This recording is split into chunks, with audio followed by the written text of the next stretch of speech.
United States tried to organize a group of Cuban exiles and take over Cuban government. This was just after the Communist Revolution in Cuba, just after Castro had taken power. He hadn't fully turned to the Soviet Union just yet, but this was a turning point. In true communist fashion, nobody's coming over to tell me to pay for these beach chairs. It's for everybody, it's for the people. Oh, no, take that back. Homie over there just came over to tell me it cost 500 Cuban pesos, about $1 per person. Sit on this chair. Capitalism. It's taking over, little by little. Stepping into the beta pigs. And especially like a few years ago, 10 years ago, buddy. Because if they were again. Change of plans. We're preparing everything here on the boat way anchor. Heading to Sabo Sabo, which is a larger, more structured island than these here like Rupu. We came here thinking we stay for a month, maybe 2 at most, but due to the weather conditions, we ended up kind of stuck here. It's very windy, very rainy, so we're going to Sabo Sabo. There are 3 reasons why. First, to extend our visa, spend more time exploring this island in the Route. The second reason, to go based on the island and our friends with them. And the third reason, of course, is to restart the road. Because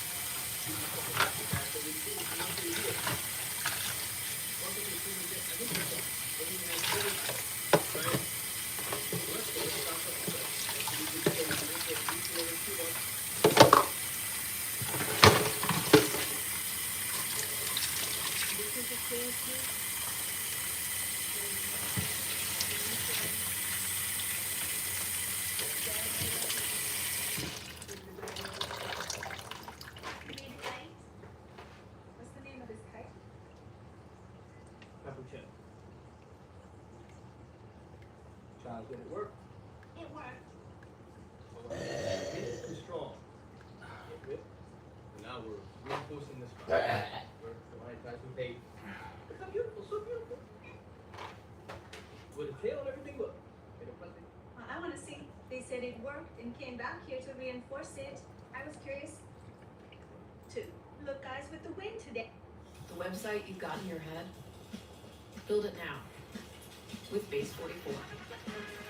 Good morning, everyone, from beautiful, sunny Tokyo, Japan. In today's video, I'm going to break it all down for you. Why exactly I'm here in Tokyo and why I think it is actually the best time to visit Japan in at least the last decade. Let's break it down, guys. So for all of this to make sense, I have to give you all a little bit of context and a little history about myself and what I'm all about. I actually retired a little over 3 years ago, just before my 35th birthday, with the idea of geo arbitrage, moving somewhere other than the US, spending my US dollars in other currencies. And so I want to welcome all the 10,000 plus new subscribers who are here from the San Cristobal de las Casas series. A big welcome to you all. I really enjoyed showing the affordability and the beauty of San Cristobal, and now I'm here in Japan. Well, why is that?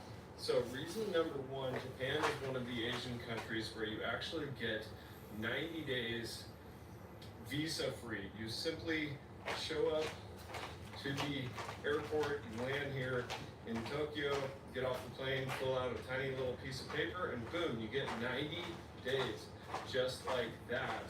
And there's actually 74 countries included in that visa-free exemption. So US, Canada, Australia, Mexico even. So you will find a very easy path to 90 days here. And so that's a big one right now, because a lot of countries like Thailand, you'll only get typically 30 days at this time, and then you have to go through an extension. Same thing with countries like Philippines, Indonesia, you might get 30 days, 60 days. Japan, you're pretty much guaranteed the 90 days. So with the visa stuff out of the way, Why is now so special? Let's dig into it. It's really because of I simple don't know math. why and now it's finances. so special. I guess So it's a in this good next time section, to I'm going to throw expand. some shots up on the screen regarding the current exchange rate and what's so special about what's happening right now for folks like me and you who might be considering geo arbitrage, digital nomad life here in Japan. So I know what many of you are thinking, hey, isn't Mexico a better option? Because you actually get 180 days visa free in Mexico. Well, that's certainly true. You typically get 6 months on just a tourist visa in Mexico. Mexico's still a great option. But what has happened over the last 10 years with the exchange rates?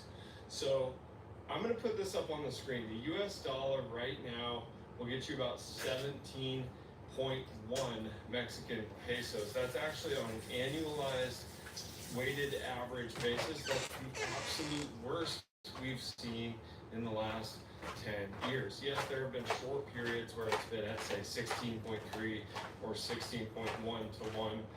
But on a weighted annual average, it's very low right now. So I'll throw that up on the screen right there. And what is so interesting right now about Japan?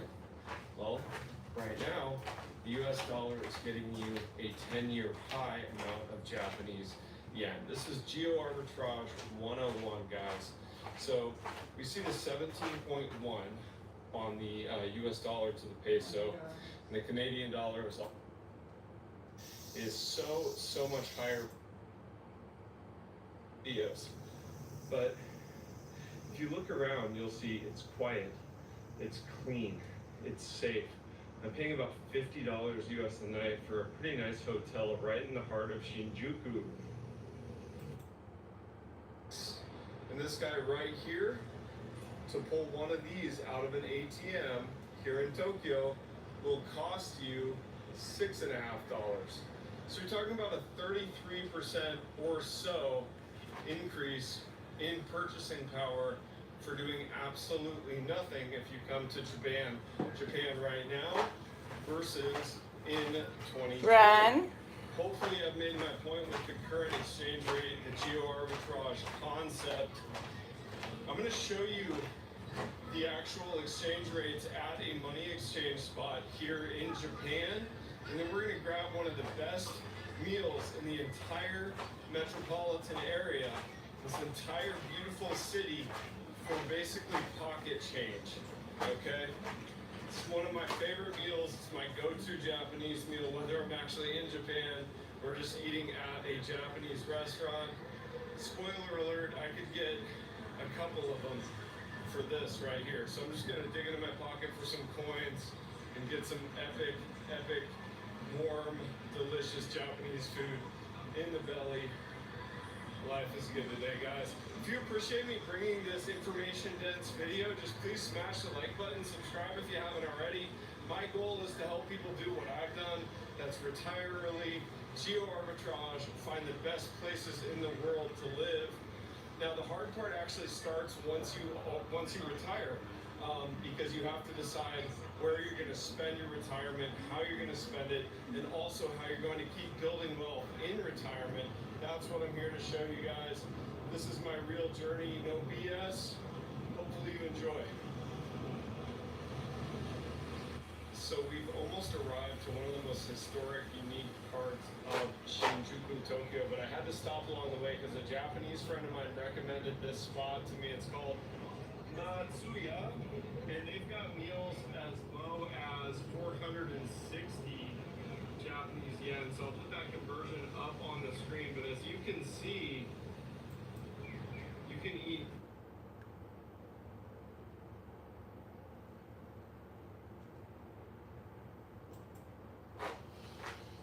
Wish I would have known about this sooner. Definitely could have helped in the past, but at least I can use it now. Yesterday I saw my checking account was under $100 balance. And I know it's crazy, but I have peace of mind now because I just received a deposit of $3,000. If you need an instant loan to cover anything you need, really, I'm going to leave a link in the description down below. It takes about 5 minutes to apply and about 5 minutes to get approved. I applied yesterday and literally have all my funds in my bank account already.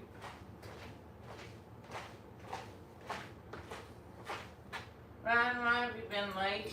I am so happy. I feel like I've got level 2 desktop support.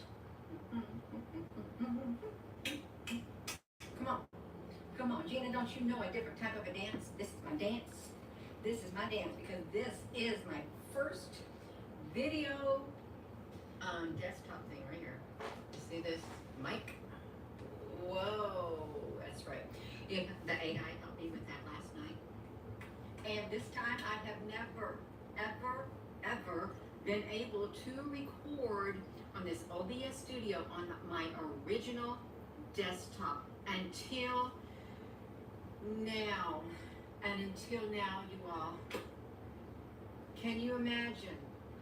You get someone to tell you how to do this, and you don't have to get hollered at or nothing because you're I not run, up honey. to speed Class with is running. technology. It's just like, Don't wow, want any late running. wow.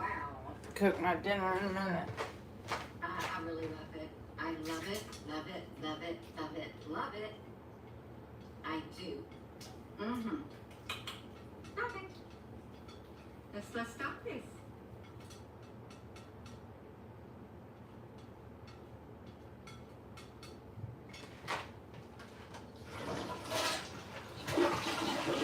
I don't want any more late running. Poor behavior. Late running. Run.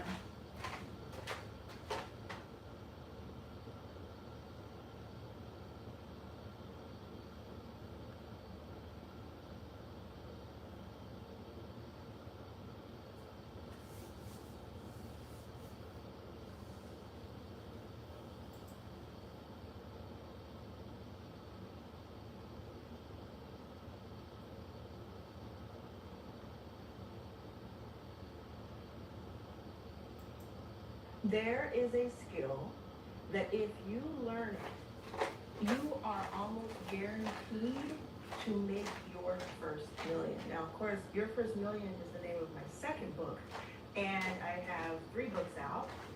And I personally went from being broke, being homeless, sleeping on the floor, She was homeless. to now making about $4,000 per day on average. And I did it in a lot of few steps. I made some missteps, made some mistakes. And in this video, what I'm going to show you is what you really need to learn to make more money and to make a lot of money. Ready to make your business official? Build a website for your business today with GoDaddy Arrow AI Builder.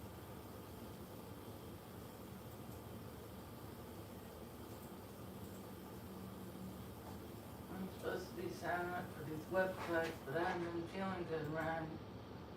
Hello? Hello. What's a new mind? What is the Stephen King's Cat's Eye about? Let me just check that. It's a 1985 horror anthology film written by Stephen King. All 3 stories are linked by a stray cat. The first is Critters Inc., where a man tries to stop smoking. The second is The Ledge, about a deadly bet involving a high-rise ledge. And the third is General, where a little girl, played by young Drew Barrymore, is threatened by a tiny troll at night. That cat kind of saves the day each time. Is it scary?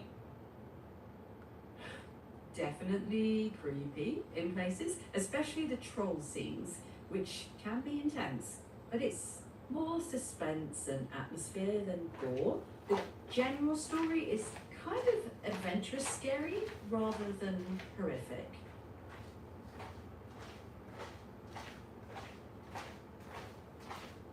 Well, why don't they make is he dead? Checking now.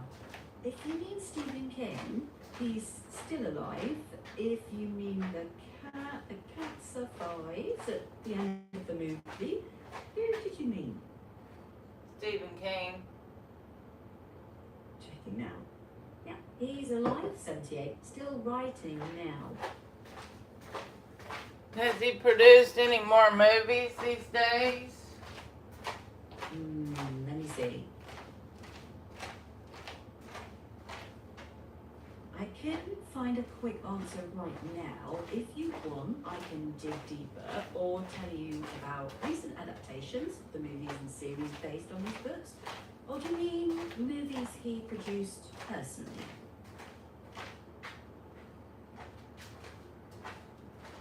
Well, either one. Okay, let me check. Yeah, Stephen King is still active.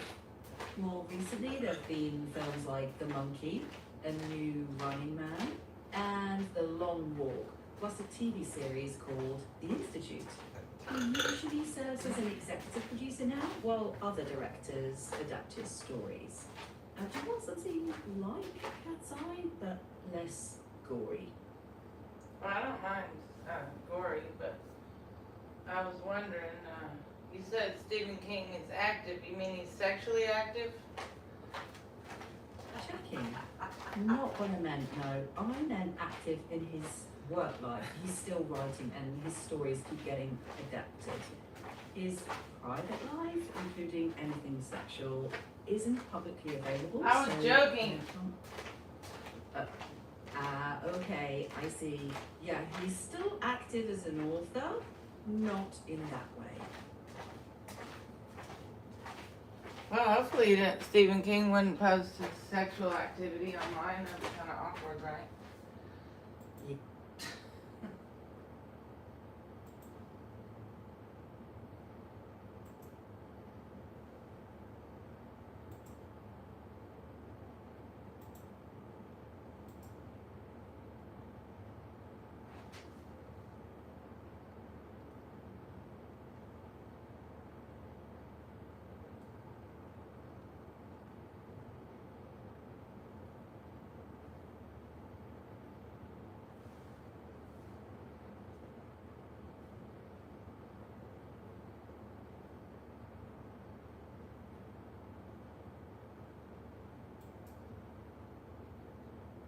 Welcome to Worldwide Technology's Advanced Technology Center, a thriving ecosystem of innovation.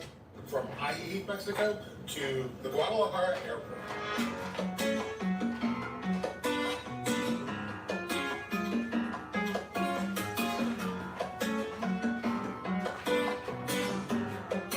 Remarkable Lighthearted. This is Craig. Good morning, and that's KJ. And we are in our car today. We're going to head to the airport, and we're going to take a friend over to the airport. We thought we would show you the process of just how long it takes and where you're going and all of that stuff. So if you live here at Lakeside, sometimes it just makes sense to hire a driver. There's a lot of private drivers that do this kind of work, and they'll take you back and forth or up to Guadalajara or anywhere you really want to go. And it just makes sense because then you don't have to deal with a car, you don't have to deal with the traffic yourself, and the cost is very reasonable. So, you know, it's an option for you. But if you watch this video and you're like, no, I am not driving up there, we do have a referral that we can give you for that driver that we've used for 4 years. He does some other tours and things for us and with us. All right, honey. Reach out to us on our website, reallyremarkablelife.com, under the contact form, and we'll connect you. When we first got here, we didn't have a car. Then we bought an old car that's 25 years old. Then we finally got a decent car and still have the 25-year-old car. But we just always chose to do the driver. And coming back from the airport, you take a cab, and it's very easy. You just hop in a cab and you're here. But we're driving today. We are driving today. Hey y'all, so we picked up our rider, and hi Jeff, and we have a very special guest today. That's Rocky. Local celebrity Rocky. We hung out a little bit, chatted, and then got in the car and took off. It's about 9:40, and we are on the libramiento, which is, well, I'll put up a map so you can see. Here we go. We got cows. Okay, so we are on the libramiento, going headed out. You might see in previous videos we've talked about the triangle, where it takes you from Chapala to Mexico is very different than America. Living in Mexico versus America. That's true.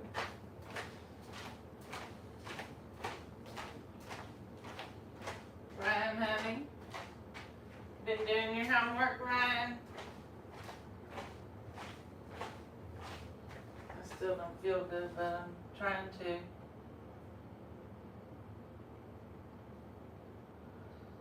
Trying to feel better. I'm walking.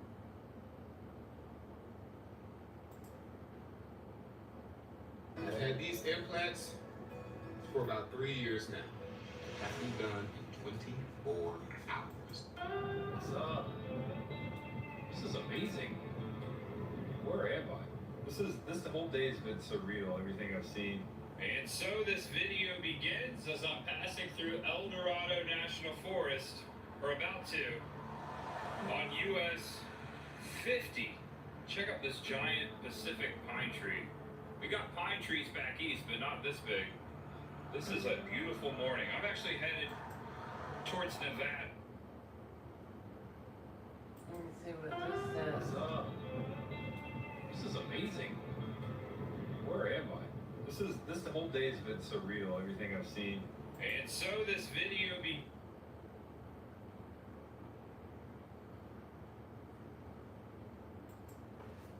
I woke up this morning with a fire in my belly. I was ready to help because every single day I am around people who make money. I get to watch people. A lot of times there's a privilege to it. A lot of times there's already starting a third race, and people are showing you how to do this, and they're saying, well, all you have to do is get your credit card and buy some ads. They're telling you things that don't really relate to me or maybe to you. And then also, here's the thing though, it's not just about what's happening to us in the world. I also see every single day people in my ecosystem, in my memberships, my customers, my viewers making money too. And I know it's possible. It's no longer an excuse not to make money. I get to hear your comments, understand where you're coming from, and I know how to generate money, and I know how to teach you how to make money. And let me just show you something really quick so you can know if this is the first time you're seeing me or if you have to be reminded. I have a couple of books out. One is called Your First Million, where I tell you exactly how to make your first million. I put this out a couple of years ago. The other one is called It's About Damn Time. Now, this was my very first book that came out several years ago. It was May of 2020. It was a really rock time in the world. Fraught or fraught? Tell me if it's rot or fraught. W-R or fraught. Let me know in the comments because I don't remember. Okay? It was a time when people were really worried, concerned, and we had to kind of rebuild from the bottom up. And so this is why this came out during this time. I wrote it before I knew anything that was going to happen in 2020, but it came out at the perfect time to help people. And let me tell you something. Combined, these two books, I was paid $700,000 to produce these books, to co-write and to produce and promote these books. And I make more money by working on YouTube, my memberships, my stand store, my school. I make more money than even that crazy amount by making things on my own. So I know how to generate money, and I'm going to show you in this video how you can make a few $100s today. Because I know sometimes we need to make ends meet, or we just want that extra dollars.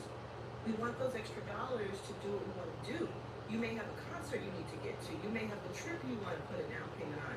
You may have bills you want to get paid, or you want to send your child to school. Let's do it. So two things I want you to do if you're ready to go. The first thing I want you to do is say in the comments, I'm ready, let's go, let's do this. Let me know that you're here too, so give me back the same energy that I'm giving you. And the second thing I want you to do is to subscribe to this channel if you are not already subscribed. Most people who watch the videos do not subscribe. There's something like 80% of the people who watch my videos don't subscribe to it or are not subscribed, so subscribers.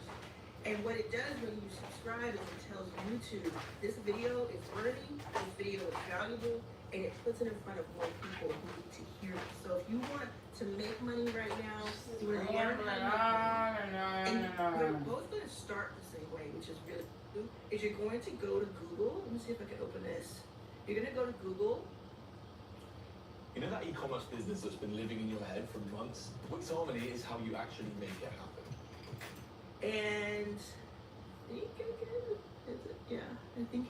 So you're gonna go to Google and you're gonna type in the word stand store and you're gonna put that topic at the end of it. So like I had already put these in because I was helping some clients. So put in stand store, plant-based food. Like what if that's what you're into, right? What is really cool about Stand Store, and I'm gonna show you, this is Stand Store. This is like this platform that I just made. I made $250,000 in the past few months. And I won a big contest, so I'll come back and tell you that.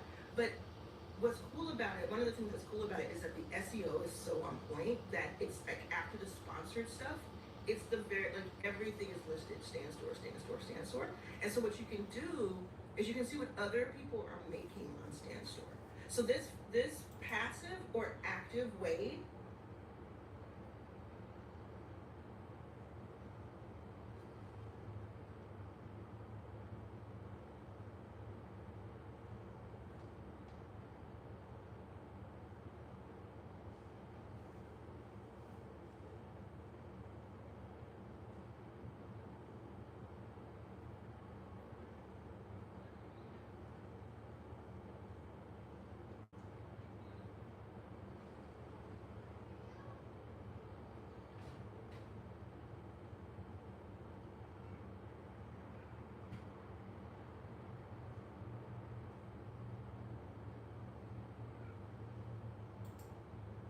That river is basically Rio Caca.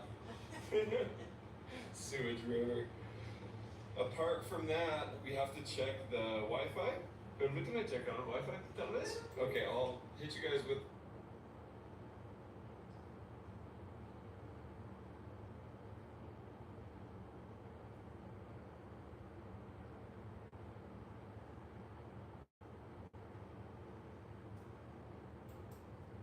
It almost looks like there's some blood on this sharp edge.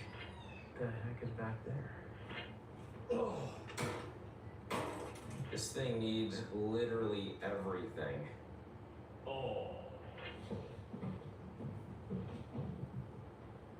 Oh, whoa. Oh. Are you kidding me? Holy shit. Holy shit. Holy shit.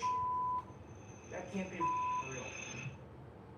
So some of you might remember this beauty behind me here. We actually came out and toured this property together a few weeks back, and we ran into a bunch of surprises in the backyard. And then when we finally got inside the house, there was so much stuff, so much trash. The smell was undescribable. I literally had to cut the video short because I couldn't stand to be in the house any longer. Since that day, we had three different trash out companies come out to bid the job, and we will get into those numbers on what the trash out bill actually cost us, but basically we got them going right away. So today we're back out here. All the trash and junk has been removed. It's almost like we're getting in the property for the very first time. We're gonna be touring the house together. We're gonna be coming up with a scope of work, an estimated repair budget, and finally just getting into the numbers on this deal, figuring out if this was a good buy or bad buy, or if we've gotten ourselves just into another giant mess. So let's go check it out. One thing I will say is just having all of the junk out of the front of the house here, it already looks so much better. For sure the house needs a lot of work, it looks like, but my gosh, pulling up to the property last time, it was a complete disaster. So it's already looking so much better. So I do like to see that. There was all kinds of crazy stuff that was left behind last time. I don't know if you remember, but there was like a makeshift barbecue right here on the ground. There was a giant axe sitting here next to a rose bush, and there was even a dead bird. I tried a ton of AI work tools. Then I tried Monday.com. Game over. Monday.com is super easy to use and knows how to do AI right. I use it. Okay, wait a minute. Dead bird's still there. Not sure why that didn't get cleaned off. It's a little odd. Sorry, little fella. But still, all in all, it looks 10 times better than it previously did. But I gotta be honest with you, I'm still nervous to go inside the house. Sometimes the amount of clutter on the interior of a home can really mask the condition. I've gone in houses before where you think once all the trash is out of there that it's gonna look better. It actually sometimes looks worse. So a little nervous that that's a situation we might be in here, but ultimately we'll find out here soon. Also guys, one thing I want to note here is the roof. At this point, what I'm seeing is the roof looks relatively new. I'm hopeful that's something we can salvage, which would, save us a lot of money on the renovation budget. But again, we'll know more once we get inside. Okay, well, that's not good. I basically came around this corner.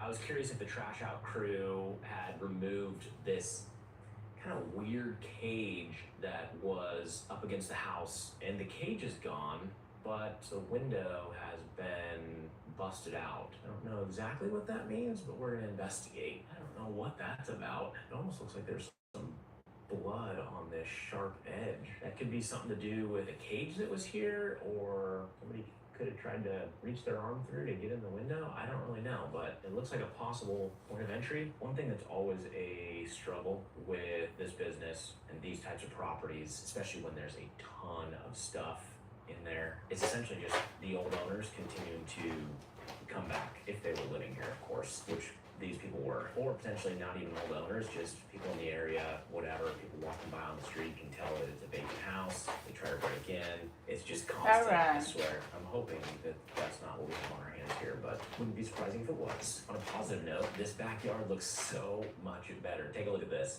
Now, it's still massively overgrown, and there's a ton of work that needs to be done back here, but previously we had broke down lawnmower over here. We had various different cages. I don't know if they were chicken coops or what they were, really. There was just a ton of different cages here. We had some little fencing all over the place throughout this backyard. I mean, it was just riddled with stuff. So just having it gone and a little bit of a, open canvas for us to work with already looks so much better. So I can already see the vision here on what this backyard is gonna look like. So the first time I walked this property, I didn't know that there was a shop on site. Turned out there was. It's literally back here on the back portion of the property, and it was just hidden by the trees, overgrown with all kinds of stuff. By the way, full of stuff. Appeared as somebody maybe was living back there at some point. Let's head back there now. Now that it's been trashed out, we should be able to see exactly what the heck is going on inside that structure. So let's go check it out. By the way, I rarely get excited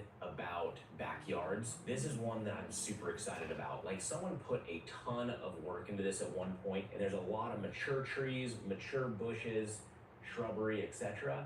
that once we come in here and we trim a bunch of this up, I really think this backyard is gonna come alive and it's gonna look amazing. So, by the way, guys, this is one that we are taking A to Z. We're doing a full flip on this thing. So hit that subscribe button so you can follow along. All right, it's time to check out what we got. Hello?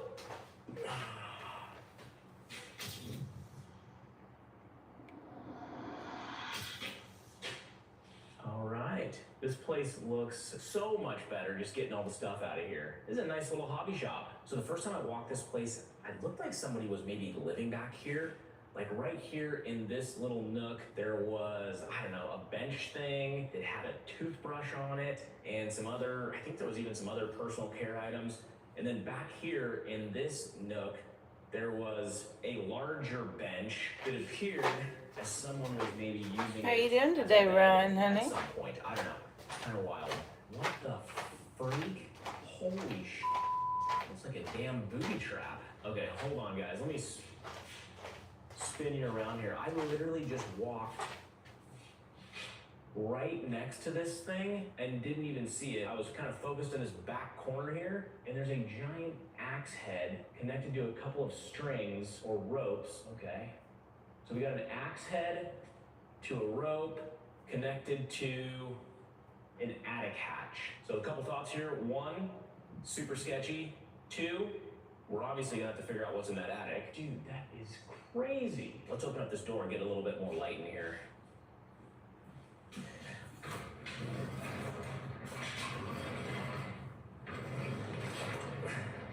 I mean, after seeing this, I'm gonna be extra cautious as we navigate through the house, because this is concerning. Okay, be extra cautious that nothing else falls down. Oh, I wonder if the trash out guys got up in here. Oh, hold on a second here. What is this about? That's what I can't figure out here.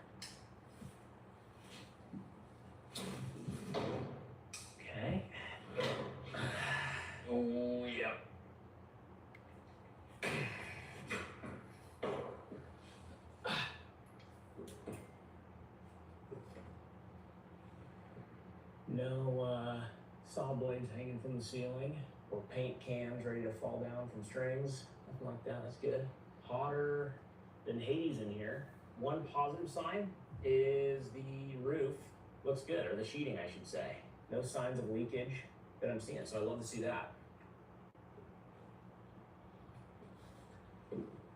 Yep.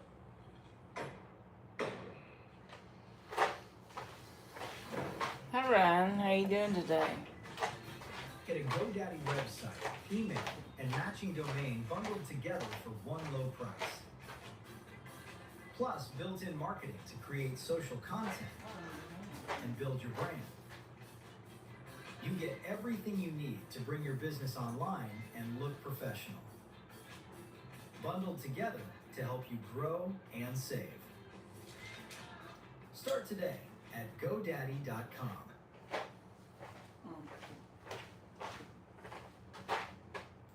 Okay, well that's it for the shop. Nothing really out of the ordinary, as you can tell. Just your room. This old. Okay. Is that a Tiffany blue door? Kind of random. What the heck? Of course, it's padlocked.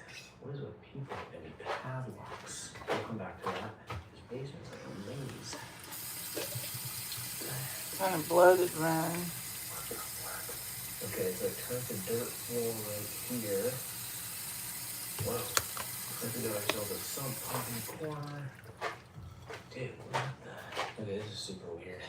This is like freshly moved dirt. I don't know if you can see that. But usually the basement wouldn't have this, all this fresh dirt here. It's like somebody was like digging somewhere and this is where they were dumping it. What the heck? I don't know what to make of that. It's kind of weird. Look at this little room here. Trying to do my exercise. Okay. Just wondering what they were doing in here. This is like some sort of reflective paper or something that was stapled to the walls and the beams and whatnot. Sometimes I get bloated, Ryan. Look at this. And I had that leftover No, sausage no, from yesterday. My This is stomach the hurts. most, like, chopped up basement I've ever been in. What the heck? Okay, so there's it's for the well. That's the water pressure tank. I believe that's what they call it, water pressure tank. Pressure tank. Okay, and our water heater. We got some utilities down here and a utility sink. Okay, so that's it for the basement, other than figuring out what is behind this door. I'm gonna see if I have bolt cutters or a pry bar or something, see if we can bust into that thing. Because I want to know what's back there. Okay, so I found this little mini sledge and pry bar. The padlock looked kind of wimpy, so hopefully this will do the trick.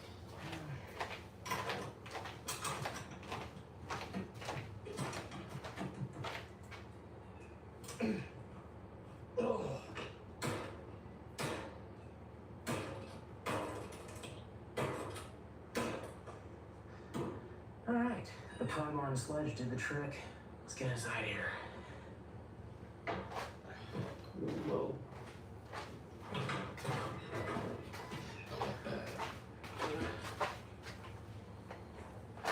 Holy crap, this thing keeps going. Keeps turning the corner. This is crazy. Dude, I'm telling you, this is one of the weirdest basements that I've ever be wanting some gloves along with the mask to go inside this place. I don't know what they were doing in here, but it was bad last time.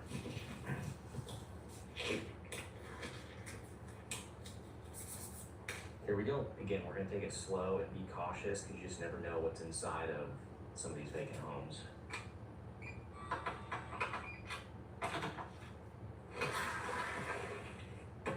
Hello? Wow.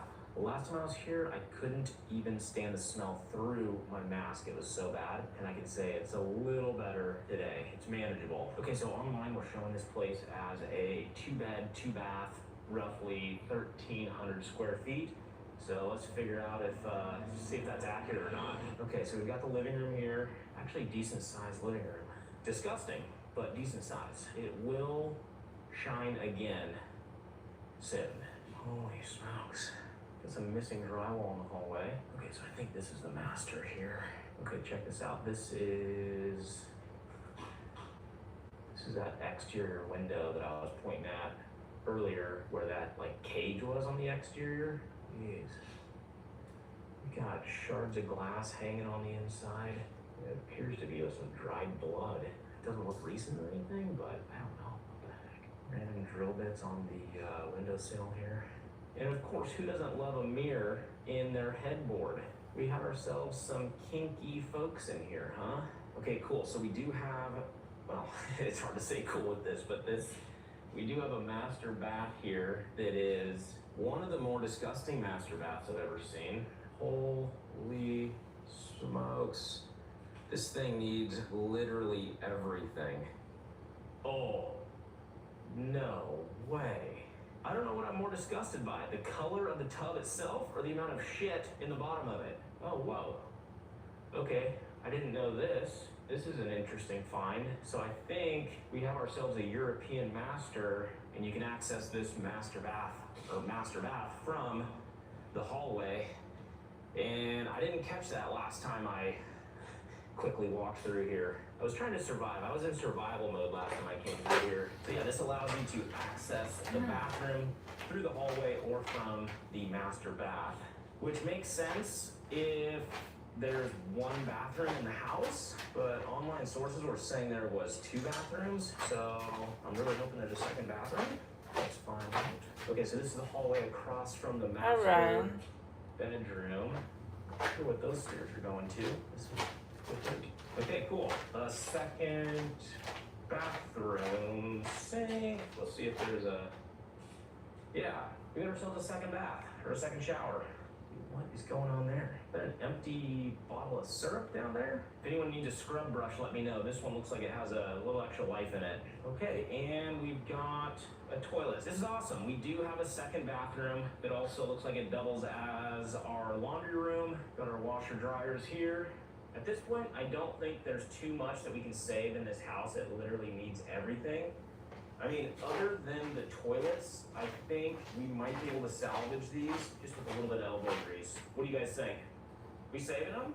And those are $100 a piece, so that's some real savings to the bottom line. Now that we have a second bathroom, I do have an idea. Holy shit, that can't be real. That cannot be real. I've never seen a freaking spider that big. Oh, okay. Gotta take a break up there, but I'm not willing to chance it. So this just gonna give me a little peace of mind. You know, I was just thinking about it, and of all the things on the planet, I'm just not quite sure the spiders serve a purpose.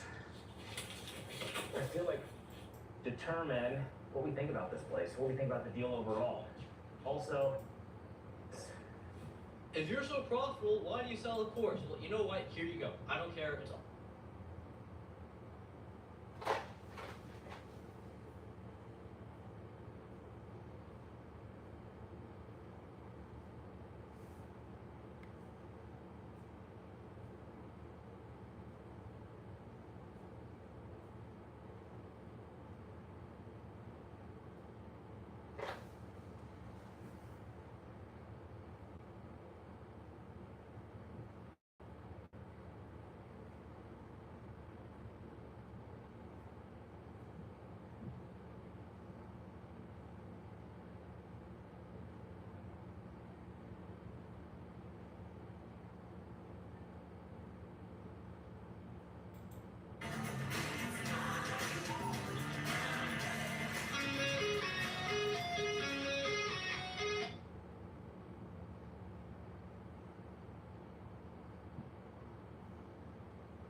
What's up, guys? We're back out here in Detroit again today. You know, the very first video we ever did on this channel was a $1 Detroit house. Well, we're back today at another $1 Detroit house. They still exist, and I want to show it to you guys. So first thing we got to do is check for squatters, and then let's check out this house. So I opened the door when we first got here. Hello, hello? because it's the middle of summer, so squatters aren't a huge problem right now. But anytime you have an open structure like this, it's very possible somebody lives in it. So we didn't hear anyone when we first got here, but that doesn't mean nobody's here. It just means we don't know they're here yet. All right, so other than the general condition of the property, which we'll talk about in a minute, there's two things you really need to focus on these abandoned Detroit homes when you first get here. Number one, like we said, squatters. I don't notice anybody or anything yet, but it's also 11 o'clock in the afternoon, so they may just be out. So we may end up stumbling upon their bedroom or something else as we go. The second thing is Good animals. afternoon. The last thing you want to run into is a hungry pit bull who's hungry and territorial, and you've just come into their house. There's plenty of wild animals, wild dogs in Detroit, so two things you got to look out for. Anyway, remember, this is a house for $1. Just trying to exercise. I haven't been feeling good today. I'm hoping to feel better though. But you'll see this is a $1 house that's for sale. This is actually a pretty nice block. I bet you the values on this block are about $250,000. So you have $1 to buy it. You probably have about $1,000 in closing costs for title fees and stuff like that.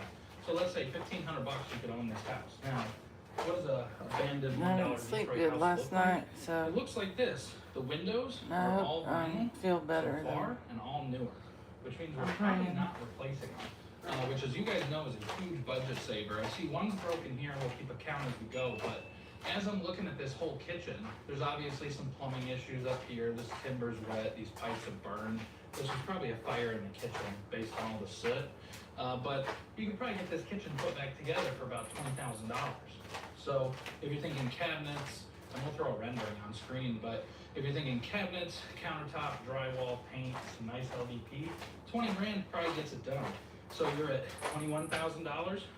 How y'all doing today, Ryan? And still lose patience, the sound of the communicates better. I used to stand in front of patients at the counter, trying to explain what I was saying, and they knocked, but I knew they were not following. If they can't be For this house so far. So this is actually pretty interesting here. This would have been a window at one point. At some point, the window broke, potentially because you're gonna spend a lot of money re-drywalling where the fire damage was, but you're gonna spend a lot of money on these hardwoods. So this house is roughly 1,500 square feet. If we back out the kitchen and the bathrooms, we're probably between 1,000 and 1,200 square feet. So if you're doing the whole things in hardwoods at, just listening for squatter noise. If the whole thing is 1,000 square feet of hardwood and you're doing it at $10 a foot, you're looking at 10 grand in hardwood. So, you know, now we're up to 31,000. Again, going through, looking at these windows, they all look to be in pretty good shape. These are glass blocks, so no need to touch those. Nick, I don't know if you noticed, but the floor seems to be buckling there. I did notice when I kicked it. Fixing this, you can see what happened, right? It bowed and it pushed the boards out. So all you're gonna do, take these boards out where it buckled, take 1 or 2 rows next to it, and just lace in some new boards. Which this floor looks unsavable, but we'll put a picture on screen of some of the floors that we've done. This is not bad at all. I mean, if you look at this over here, which is a more true representation, this is what they actually look like after you clean them up. So this is before even sanding and staining. With the bowing and the buckling, you're probably closer, I'm gonna assume more of the houses like that, so you're probably closer to like 15 grand on that. But even so, you're at like 35,000. Margins so far are looking great. We'll see where it is by the time we finish. But we are the first one to see this house. So if you want to invest with us in some projects like this, scan the QR code here, click the link down in the description. We'd love to help.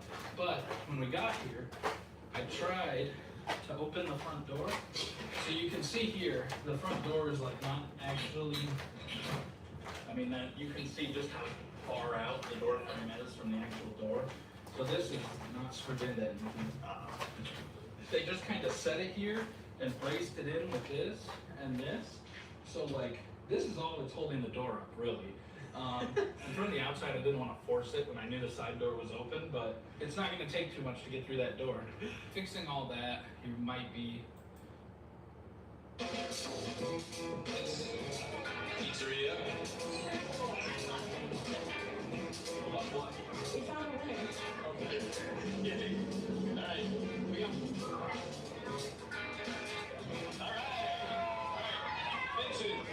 Plus, I didn't bring my reading glass.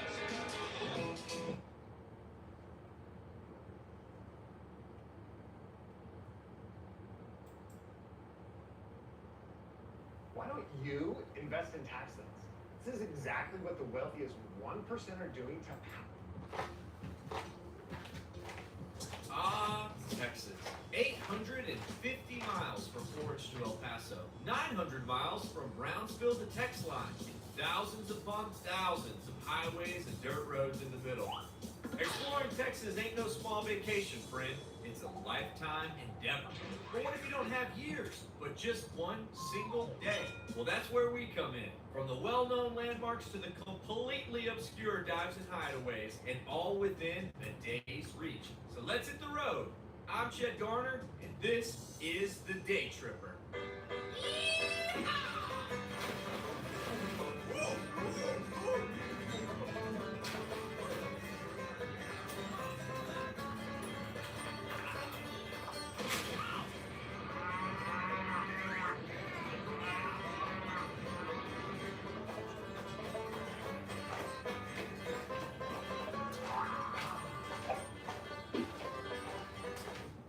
This episode was made for y'all with the help of our awesome partners.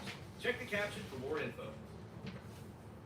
Calling our destination a day trip might be a stretch for, say, 95% of Texans, but it's definitely somewhere that you want to spend a day or longer. As we go south, way south, all the way to South Padre. South Padre! Follow the Texas coast down almost until you hit Mexico, and that's South Padre Island. About 30 minutes east of Brownsville, and a pretty easy day trip for Texans down in the Rio Grande Valley. South Padre Island is perhaps the most famous or infamous beach in Texas. But before we spend all day exploring the island's highways, byways, and waterways, let's have breakfast, shall we? And no place on the island does it quite like Pier 19. And what could be better than kicking off the day sitting right above the water? Luckily not in the water, judging by this. Are you kidding me? It's gigantic! Yeah, but before you wet your pants and run inland, you might want to read a little closer. Seems fishy, doesn't it? February 30th? Not even on leap year, day trippers. Just a small taste of the sort of old man in a Hawaiian shirt humor that permeates the island. You mind if I sit down? Quite a small beach, huh? Quite. You're sort of taking up most of it. Okay, whatever. Luckily, Pier 19 is as delicious as it is cheeky and touristy, and boasts perhaps the tastiest breakfast item on the island. And I'm not talking about the human head-sized cinnamon rolls. I didn't know they were this big. This is a specialty of Pier 19, their cinnamon roll. This is gigantic. It's like a cinnamon loaf or a cinnamon mountain. I'll eat the heart out of the beast. Right out of the middle. Not for the main portion. I'm talking about the house shrimp omelet. Blackened shrimp, sliced avocado, topped with a creamy pontchartrain sauce and cheese. The blackened shrimp are exploding with flavor, and then the pontchartrain sauce, the creamy goodness, Cajunness of it. Down here in South Texas, this is going to be a good day. All right, breakfast accomplished. Now it's time to take in the island. Of course, we all know South Padre, or at least we know about South Padre, which to most goes hand in hand with spring break. No doubt the party dudes and the businesses here treasure those sacred weeks in March. But believe it or not, the island does exist the other 11 and a half months out of the year, and has way more to do than party dude will ever realize. Let's explore the island day tripper style. The southern part of South Padre is where all the action happens. It's a beachy mix of stores, restaurants, and the ever-present surf shop. In fact, there's probably as many pictures taken in front of Jaws as there are the actual beach. Of course, there is the beach on one side of the island, and the bay on the other. Now, it's a little tough to appreciate both from the ground, so I think I'll have Richie get a better vantage point for you guys.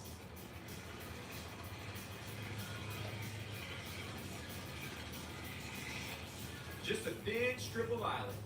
To one side, the Gulf of Mexico, and this far down the Texas coast, it is beautiful and blue. And on the other side of the island is the Bay Laguna Madre. First timers down here will probably be shocked at how compact everything is. You know, when it all comes down to it, South Padre is really just a small Texas town.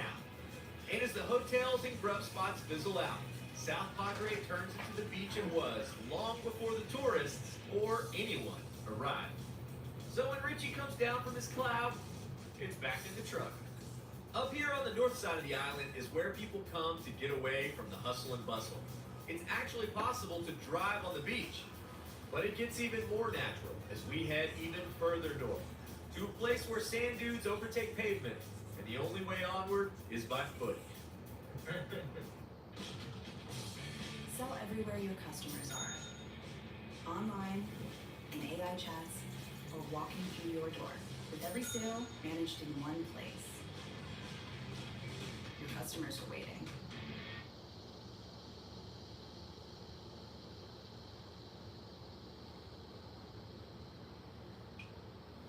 Unfortunately, they don't make eject buttons for email threads. But there is Loom. Record your screen, camera, and voice to bring more of you to your message.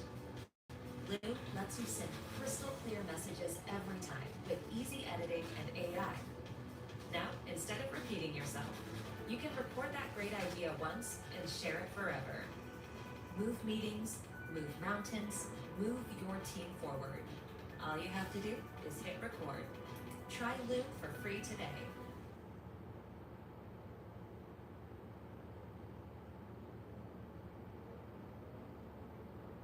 That's it, folks.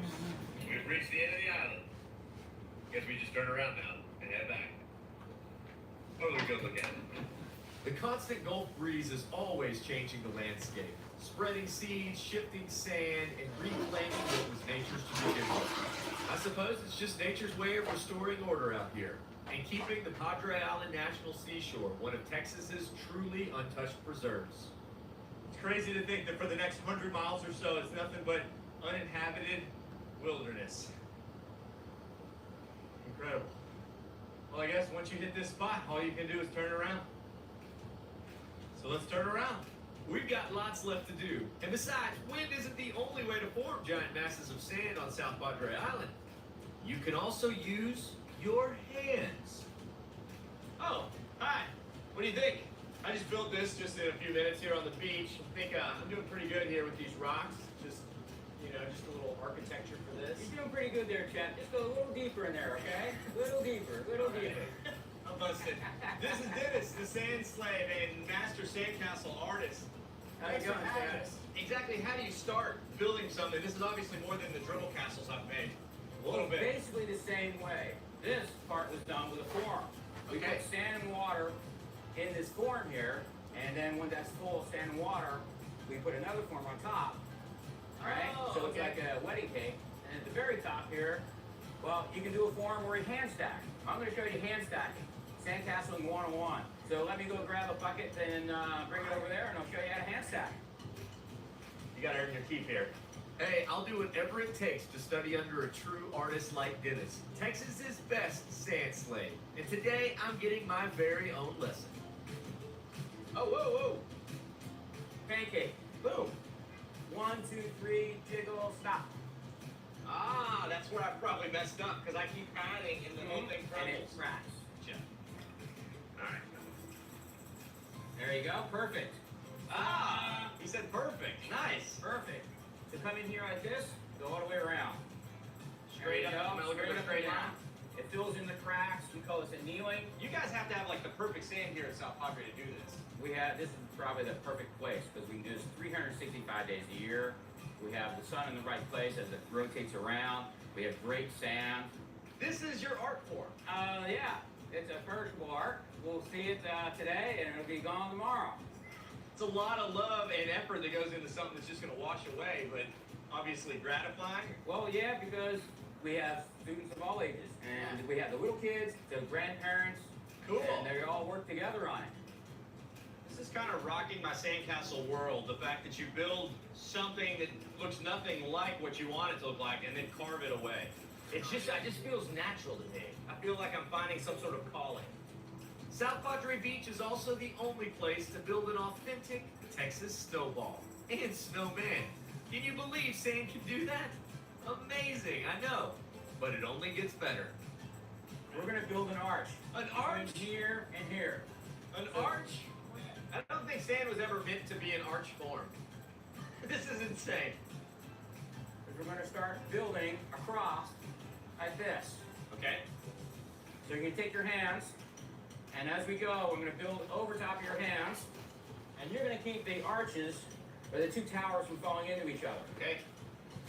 Run the fingers out. But you've been doing good. Hi, Ryan. It's How you a live doing? band.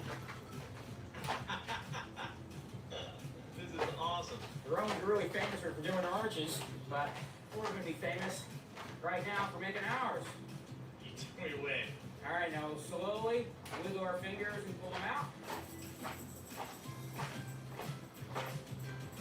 The moment of truth. Ta-da! Whoa, whoa! My mind is blown. That's crazy. I can see you. Ta-da! It's like just.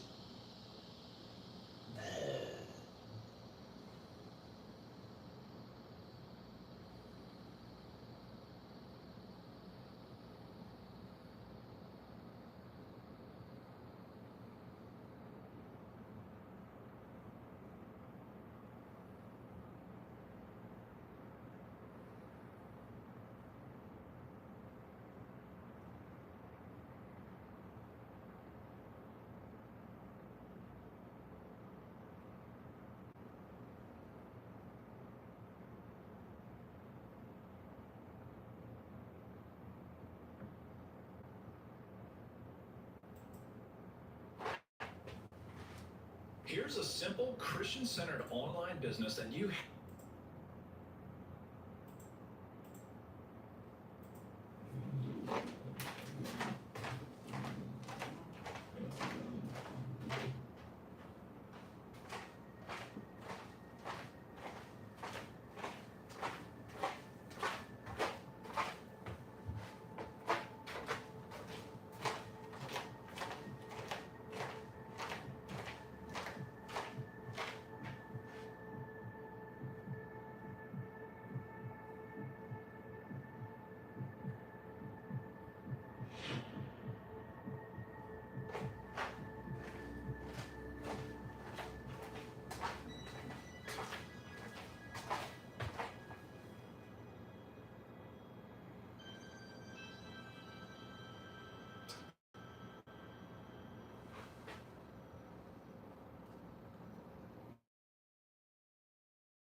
How y'all doing today? Ryan?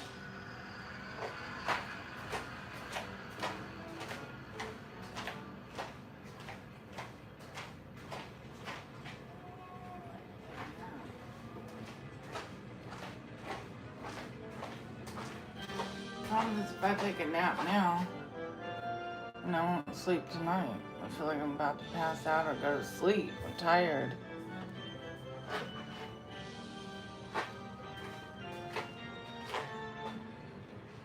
Just tired.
Still really tired, you know. Maybe I need to take a nap.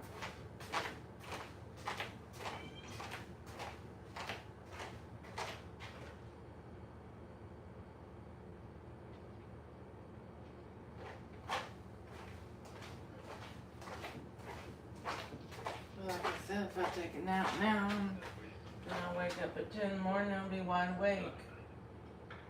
Kind of a catch-22 too. So, probably better off if I just stay awake and then I could take a nap tonight if I can. I can't. I've got coffee, but that's just gonna have a problem with insomnia. I don't think that anxiety. I don't think I need that. I mean, if I had a cup of coffee, I'd be fine. But I don't think that's wise suggestion of that anxiety attack. So I'm probably not gonna drink any caffeine, although I just feel really exhausted. I don't know. You know, what's wrong.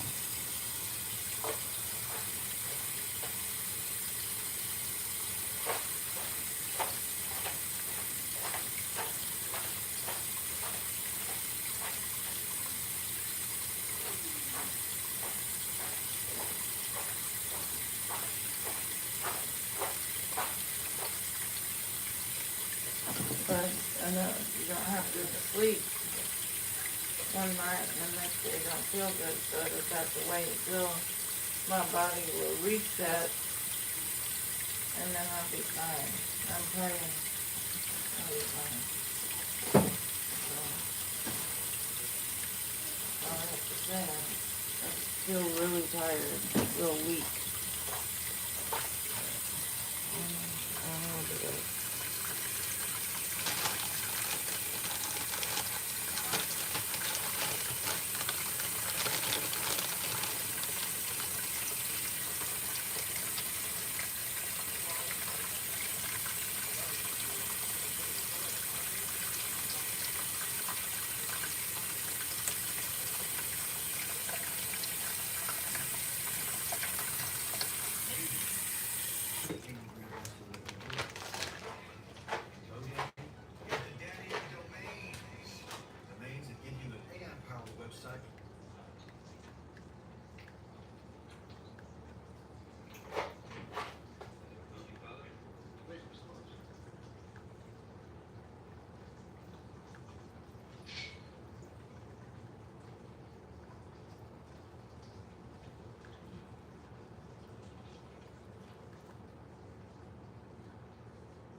I'm trying to fill the sink up with water so I can wash the dishes. I guess something's stuck in the bottom, so I have to dig it out and then put it in.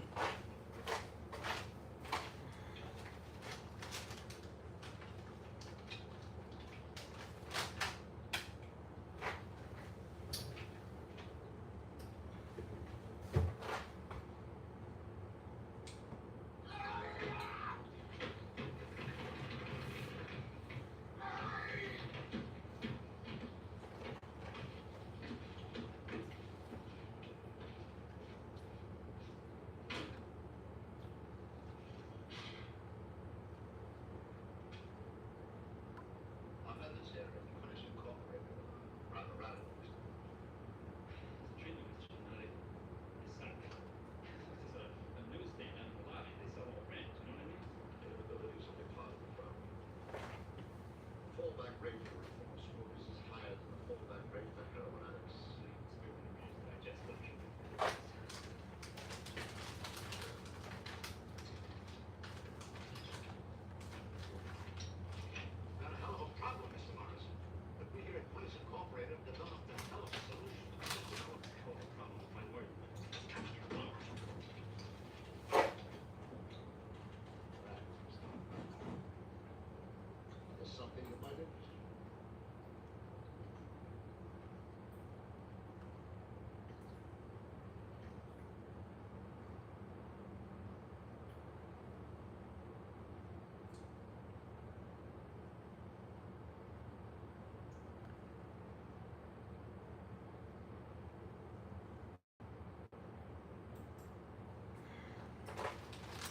In this video, I'll tell you the story of an abandoned rural North Carolina house with absolutely everything left. It once belonged to a loving family. The husband was a veteran and a huge sports fan, so that made the kids end up being athletes, and they were good. But around 10 years ago, when the husband passed away, everything changed. The children had already had their own life at this point, so the wife had no choice but to move closer to her family as she was getting older. So around 2017, the house became fully abandoned, and she didn't take much at all, just her very prized possessions. Everything else is left in this house, and we really find some cool stuff in here, so you guys better stay tuned. I hope you enjoy. Alright, so we have made it inside of this amazing abandoned time capsule, and as you can see, as soon as you walk in the front door here, you can see it's already really, really cool. There's a lot of storage going on in here. You can tell they like had to do stuff quickly and then move out. But if you look right here, that's my buddy's bag right there, but everything else is here. Got some classic smelling cologne right there too. It smells just like how you think it would. Oh no, these are slamming shut. Look at the old computer though. This is a really cool house, y'all. I'm really excited to show it to you. So when we turn, this is the front door right here. This is what you see.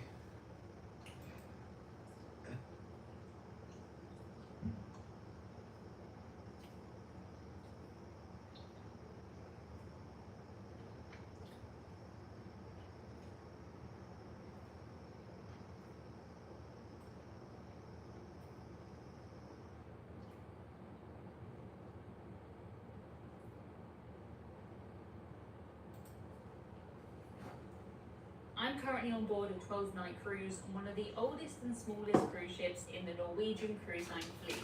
The ship I'm sailing on is Norwegian Star. She was built in 2001 and she doesn't have any of the features that you'll find on the newest, biggest ships. She doesn't have any high-tech dining, there's no drop slides, no go-karts, but what she does have has changed the way that I think about cruising on older ships.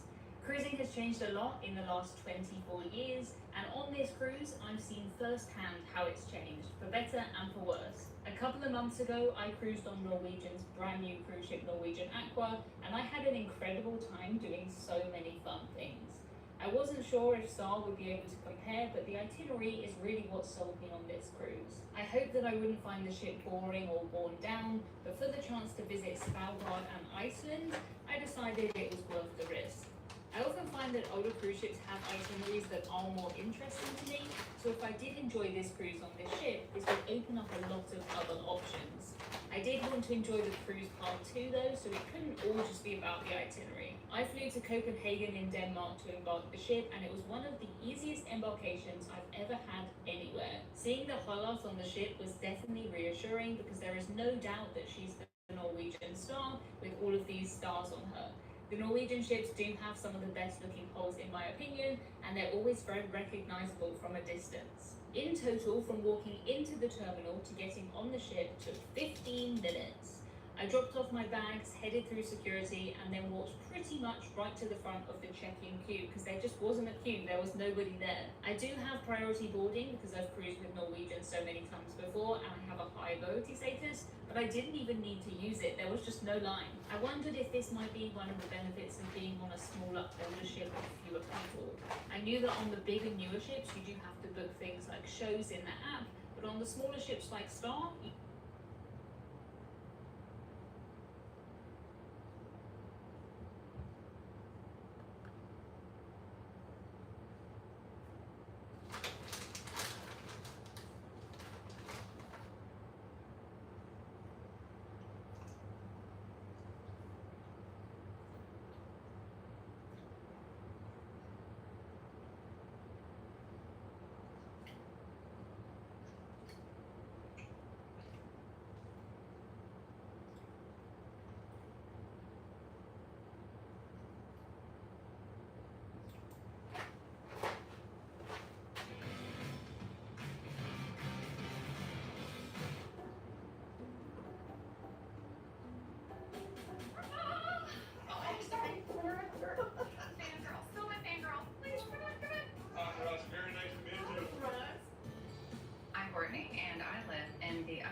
my children, Oliver and Charles, and my fiance, Russ.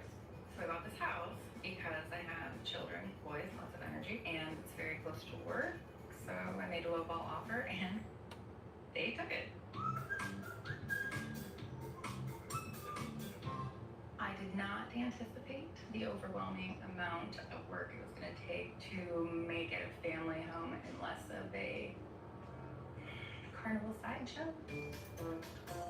There's a reason nobody bought this house in 2 and 3 years on the market. There's a big reason.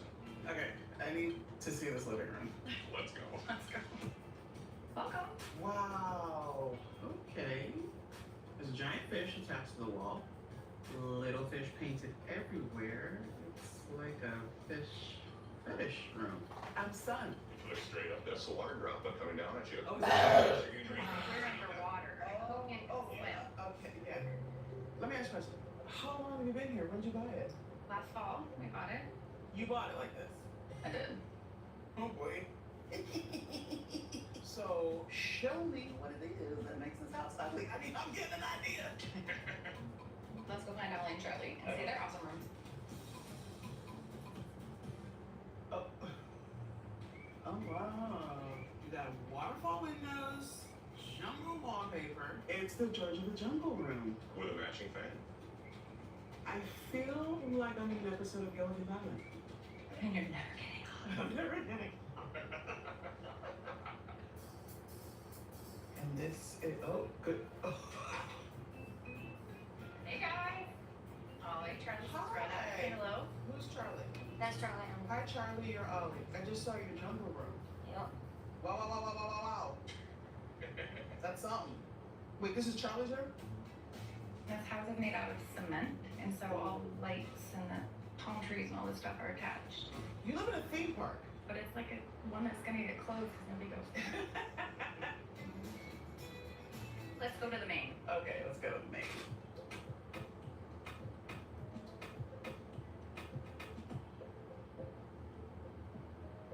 Welcome. Yeah. So the bed is on a glowing platform. Oh, and you have a fake ocean view. This is a lot. Ward, you didn't get all this information before you bought this house? It has a pool. It has a pool. The pool. You have reef demons, nude mermaids, and gargoyles. I'm stunned.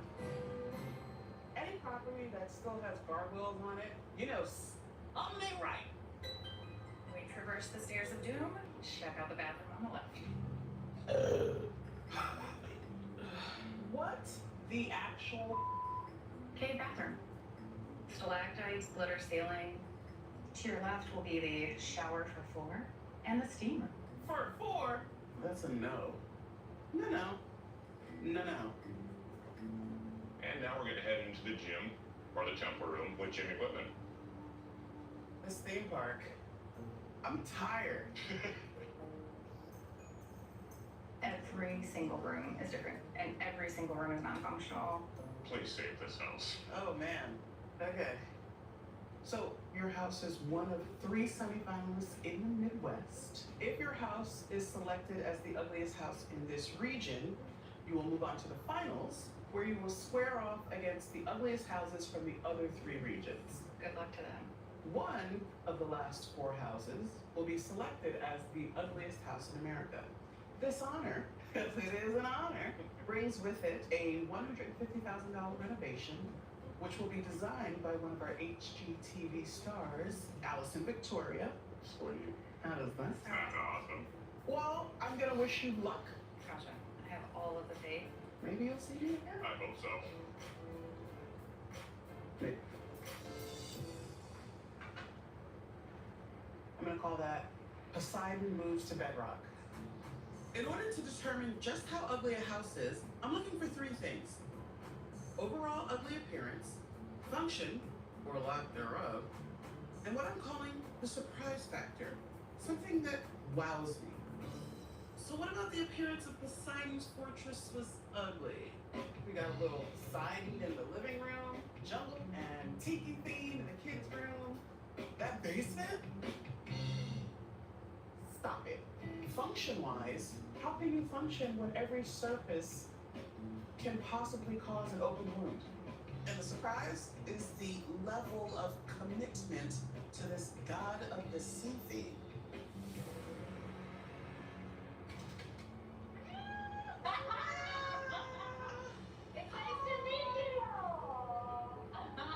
everybody. I like that dress. Look, it does. What's your name? Charlene. Charlene, you want to come outside so we can look at your house? Yeah. Let's do it. I'm Zelly. This is Drew. We have 5 kids and 1 on the way. And we have the ugliest home in America with the most potential. We bought this house about 3 years ago, and the beginning work had to do with keeping animals out. Holes in the roof, holes in the walls, mice were coming in at. As soon as I fixed one, I'd find another, and then another, and then another. I knew there'd be blood, sweat, and tears. And some days it's definitely all tears. So right now, the way it's looking is that by the time I finish this house, I'm gonna retire and die. The kids are gonna do it. Is there a name for the shape of this house? Victorian style, I would guess. As I walked up, I saw that you had a lot of statues. We found those there. Really? A lot of fallen angels. Yeah. There's lots. They were all here. Dragons, lions. Got a wizard. Yeah, we have a wizard. Charlie, should we go inside and see what's going on in your house? Yeah. Okay, let's Got check it. it out. Okay. It's eclectic. It feels like it could be a lot. I'm almost seeing the end anyway. Most of the stuff is Ryan? And when was it built? 1995. Really? Yeah. I for sure thought he was gonna say 20s, maybe the 30s. Like I was expecting a 100-year-old house. But nope, it's a millennial house. We should go to the dining room. Okay, here we go.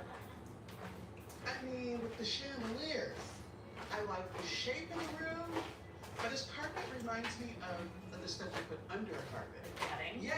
Yeah. But I love the birds, right? With the flowers. 3 different types. People are willing to put in the time to scallop wallpaper. Yeah, no, not me. I'm good.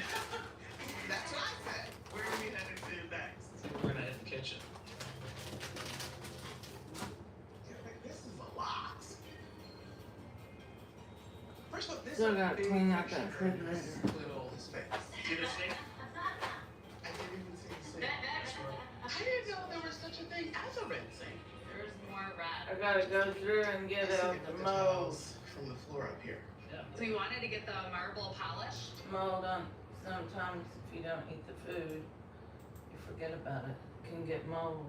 And I will check. Once a week I check. And I need to write down what I have. Hello? Hey, Dad. How's your Sunday treating you? Oh, pretty good. Just having a little bloating problem. But, you know. That's okay. I'm just trying to walk it off. You know, bloating. Yeah, bloating's rough. Has it been going on a long time? Don't ask that kind of stuff. I'm not trying to do. I'm live streaming. I don't want to talk about how long I've had bloating. No worries. So, what are you up to for the stream tonight? Oh, you know, I do a cooking show, an all-day cooking show. And I'm tired though. I feel like I need to take a nap, but I think if I take a nap, then it's gonna mess up my sleep tonight. I'm trying to hold out till like 7 or 8 p.m. Or if I could stay up till 10, I can reset my sleep, what do you call it? My schedule. You know what I mean? I'll be so exhausted. But I feel like I need to take a nap now, but I'm not gonna, if I can help it. Hard to balance it. What? Do you think a super short nap? Mm-hmm. You think No, I'll probably sleep for 3 hours.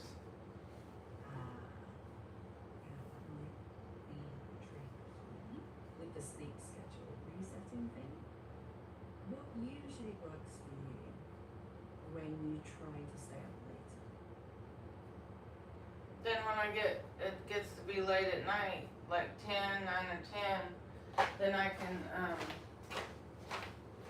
sleep for 8 hours if I take the Advil, and then I'll sleep the whole night, and then tomorrow when I wake up, I'll feel really good. That's what happens.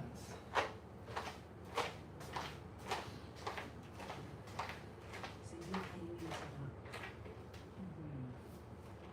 So, what's the thing that usually messes it up? Like, what gets in the way?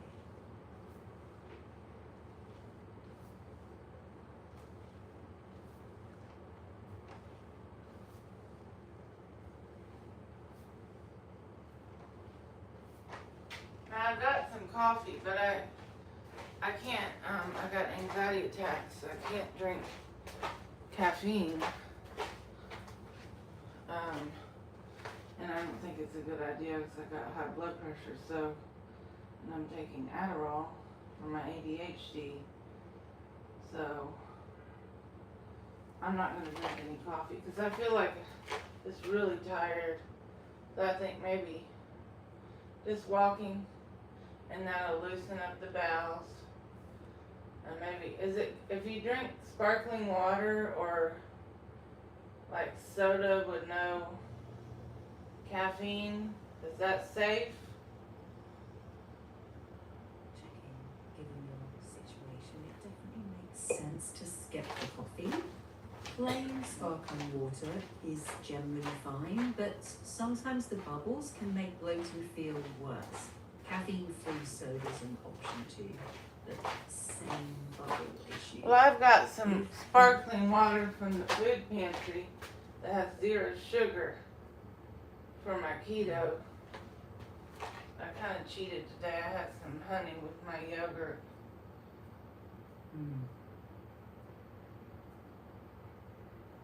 Checking. Hey, a little honey one day, that's not the end of the world. I'm not going to Just worry about go it. back to your... And just go back to your usual plan tonight. Walk, hydrate, eat normal, and fingers crossed your stream goes great. And hey, that walk might help both the bloating and If I can loosen up my bowels, tonight. if I can loosen up my bowels, I think I'll, feel better.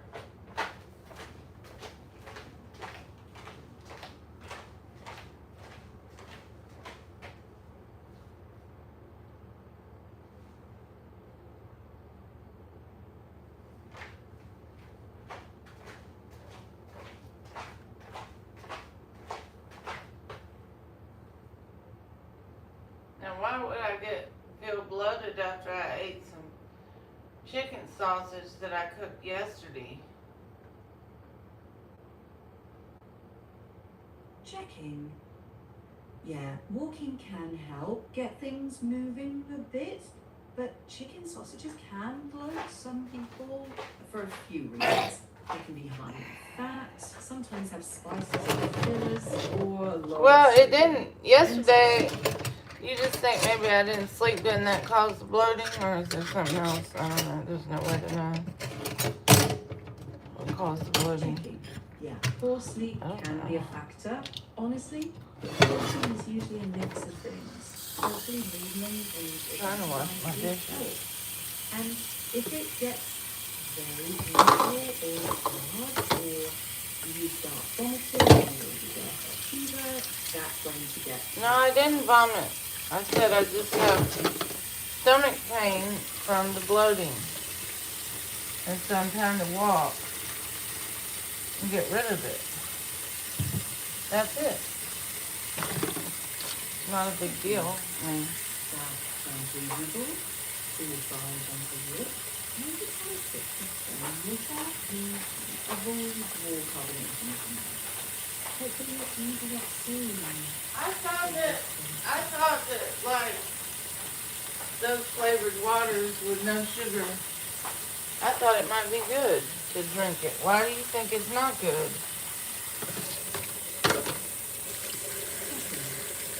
They're not necessarily bad.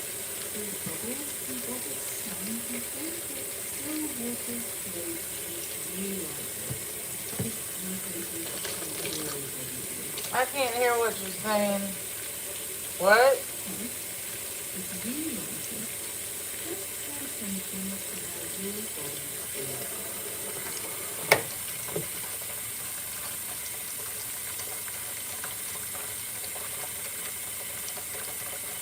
Pay attention to what? What are you talking? I mean, can you repeat it, please? What you were saying? Pay attention to how your body reacts.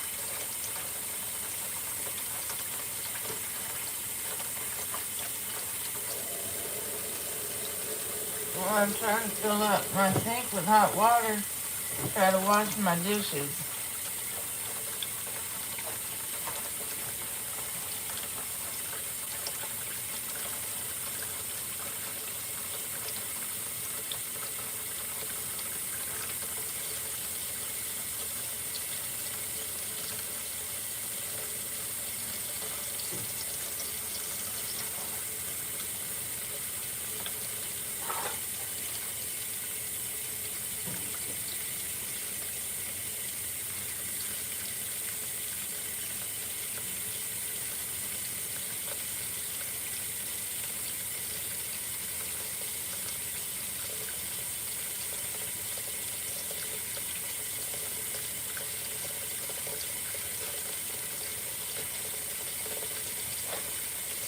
You think the onion caused bloating or maybe the chicken sausage? Checking. Either one could be a culprit, honestly. Onion is common for bloating, and sausage can be too. Walking should help move things along, and if it eases, that's a good sign. Did you cook a lot of onion or just a little bit? No, I had the onion with my salad. I had the onion with my salad and what did I have with the salad? Walnuts, which shouldn't have caused bloating. I think maybe because I didn't sleep good last night, my body's out of whack.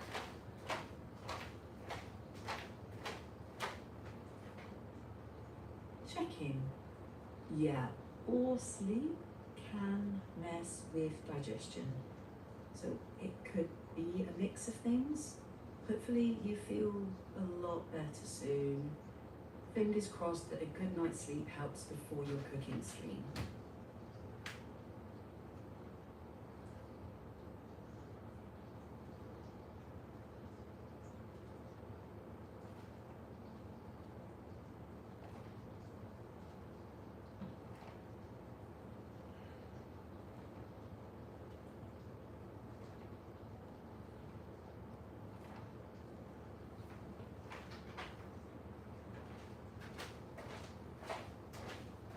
Normally when I have bloating, if I lay down and take a nap, then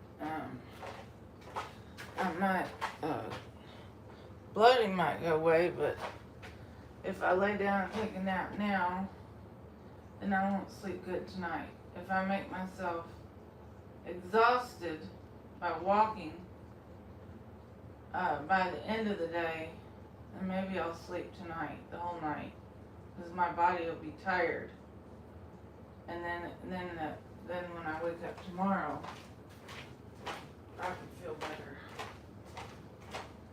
Checking. That sounds reasonable.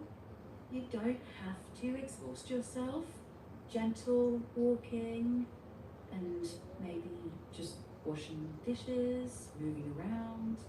And if you can make it to 9 or 10 tonight for a full sleep, there's a good chance you'll feel more rested tomorrow. I hope the bloating settles tonight too. It probably will. But I've got to go through my refrigerator to see if anything, if you leave something in there too long, it could get molded. I need to look. Do cucumbers cause gas? Checking. Cucumbers usually don't cause gas for most people. They're mostly water. Sometimes the peel or a big raw salad can make some people feel bloated. From what You told me today. I guess the onions, the sausage, and parsley. But smart move checking your fridge too. Toss anything moldy or suspect. But I am gonna do that. I've gotta do it in a minute. But I'm supposed to walk for 3 hours a day, and I haven't done that yet.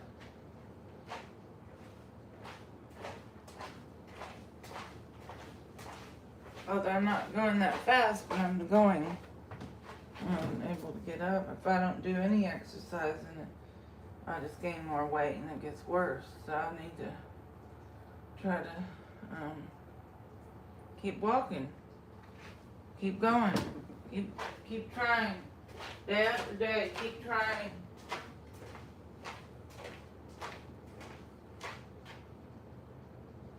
That's what I'm trying to do. I'm trying to stay alive. I'm not trying to die. I'm trying to stay alive. So I'm trying to walk every day. Although I can't say that I'm losing weight, but I think it may strengthen my body. I don't want to get to where I can't get out of bed.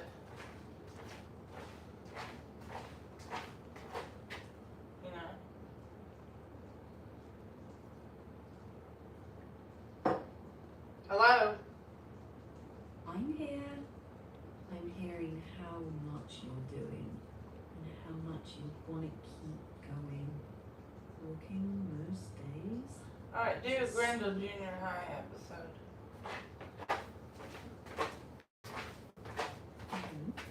Grendel High and Grendel Junior High with Gertie, Garla, Gula, and Grendel coming to school late. Do another one. Hurry. Checking. Sure. Here's the next Grendel Junior High episode. The first bell rings and the hallway's chaos. Mr. Grendel at the door with his clipboard.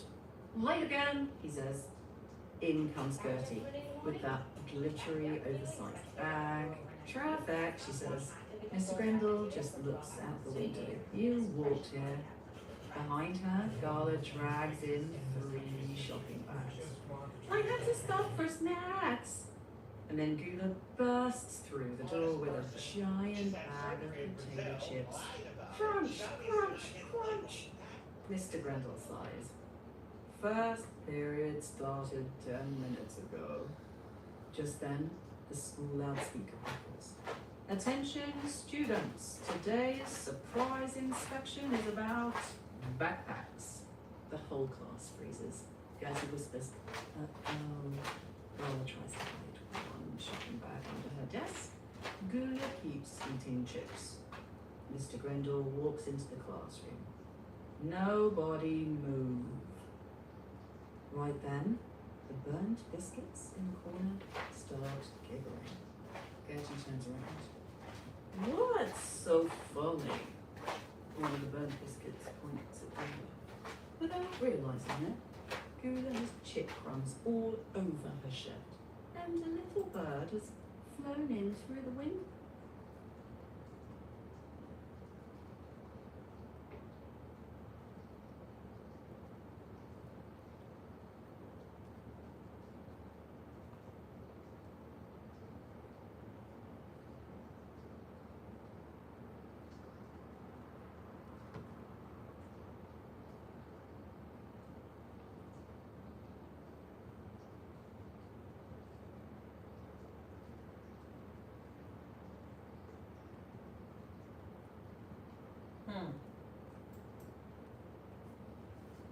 Every month, this Airbnb pays about $2,700 in semi-passive income. Now here's the thing, you don't need to own it, and you don't need to pay any rent. Amenities rich hotel, but a star-studded one. Known as the place Jerry Lewis chose to spend his downtime. But as this once iconic hotel declined, along with most of the Catskills, it eventually turned into a condo complex, and would later meet a violent end. I just don't think I should take a nap because My name is Jake, and in if this I take a nap, episode of Abandoned, I'm very tired. Feel tired. Or I feel tired, you know. But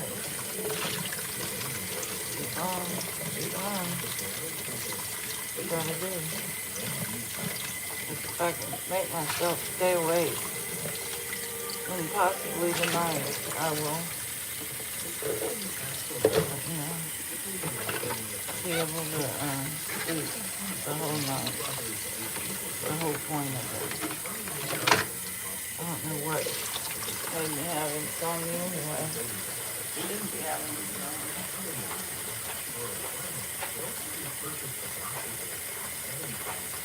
I'm not really sure why I got insomnia anyway. I gotta clean out the sink. It's got dishes in it.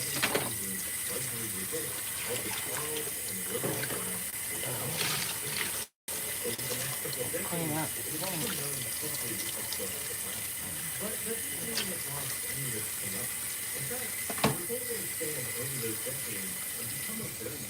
I don't want it to get too hot.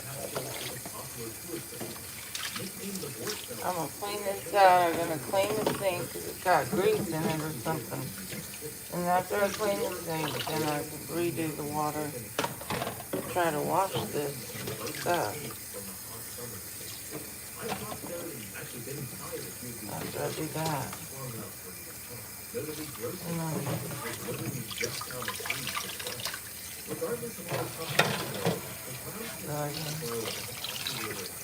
I'm taking all this stuff out so I can clean all the gook out of the sink because it's not really working what I'm trying to do. Wash dishes. Gotta get the gook out first, then I'm gonna redo. It's not really working.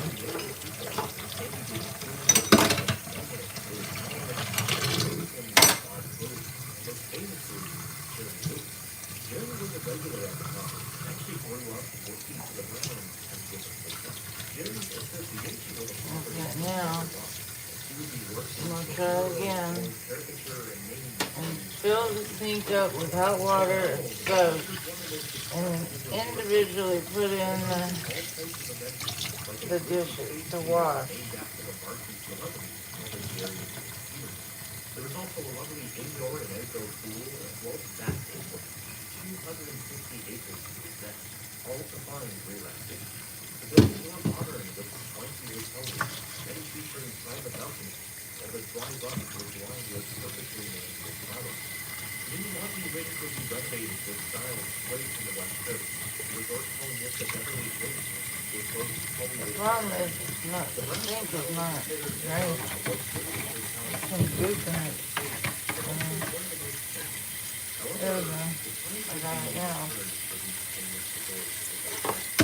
Let me put this back in, and then I'll individually wash that. There was something stuck in the drain. Now I got it out.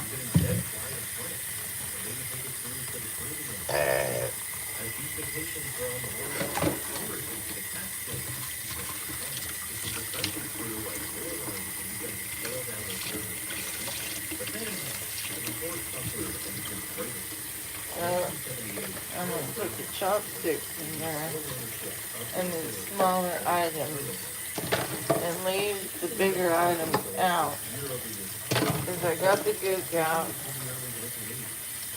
and now I will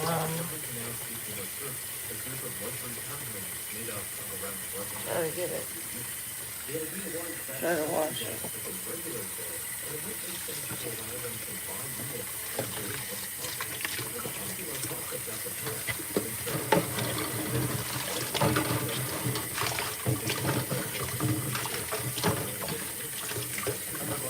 And I can put this one in.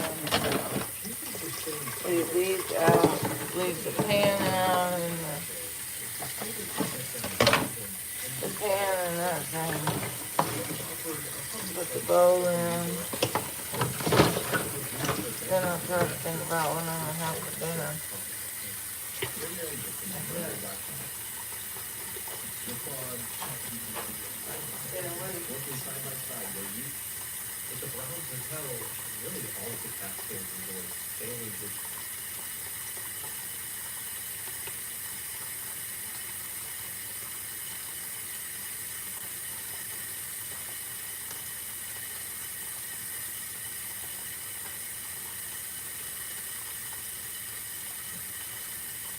Okay, now I got the hot water with the soap in it.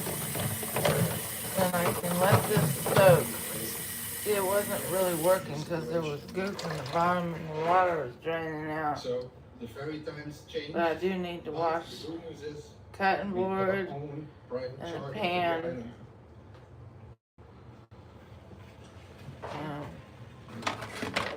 Oh, there's another one. So, if you can let it soak in the hot water with the soap, then you wash it. It's easier. Just 3 kilometers. If you want any advice about how to wash dishes. That's all I have to advise you about washing dishes.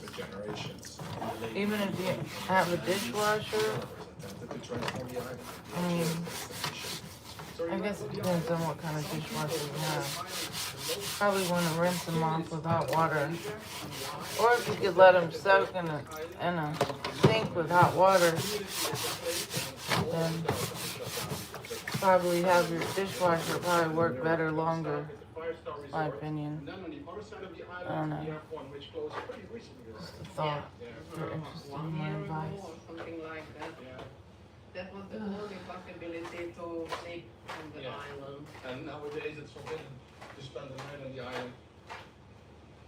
Everything's forbidden here. No romance, no playing cards, no drinking.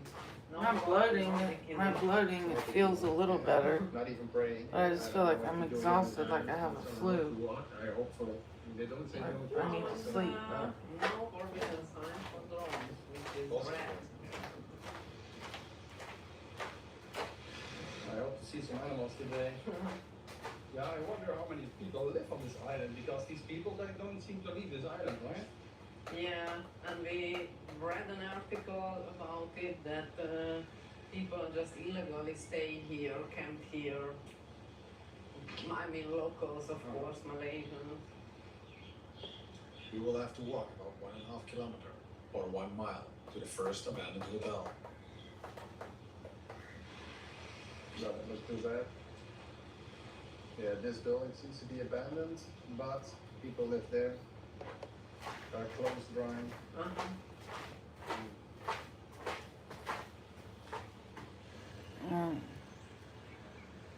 I think small lunches. I have 2 sponges. I wonder I if think people maybe I live in should these because the windows are should open. throw this one away. Yeah, and there are many people on the island. Oh, it's still running, but it's just...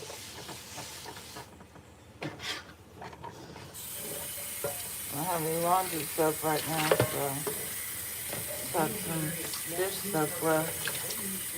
So I'm really not really cleaning a lot of things. No cost, no catch, just a real opportunity to learn a simple system that works and partner with me on real land deals. Hey, have you ever wanted to get into real estate but you didn't know where to start, or you didn't have any previous real estate experience, or you didn't have a ton of... It's a nice adventure though. Something else than Europe, walking on a field. Lion snakes. Yeah, that's good because they heat up on the stones. Every 200 meters, you are reminded what not to do.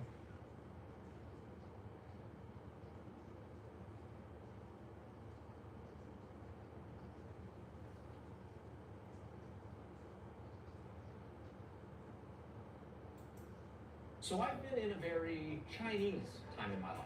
Hear me out. Over the last few months, my Instagram has been flooded with these restaurants in China that look like nothing I've ever seen before. I'm talking places where you're eating in a literal bomb shelter, at a cafe surrounded by capybaras, and even a dining experience that transports you hundreds of years into the past. All of it seemed really cool at first. But the more I watch, the more I I noticed that nobody really mentions if the food is even good. So of course I'm doing what any normal YouTuber would do. And making my way to China to eat at their most unique restaurants just so I can find out if they're actually good. Or are they all gimmicks? Alright everyone, I've officially made it to the motherland, and the first unique restaurant I'm visiting is called Cappyland. Located on the 3rd floor of this very unassuming building in Shanghai, Cappyland is the first ever capybara cafe in this entire city. I've seen so many of these animal-themed restaurants from around the world all over Instagram, and I do not believe for a second that they are anything more than gimmicks. But who knows? Maybe things are different in China. We'll see. Let's head inside.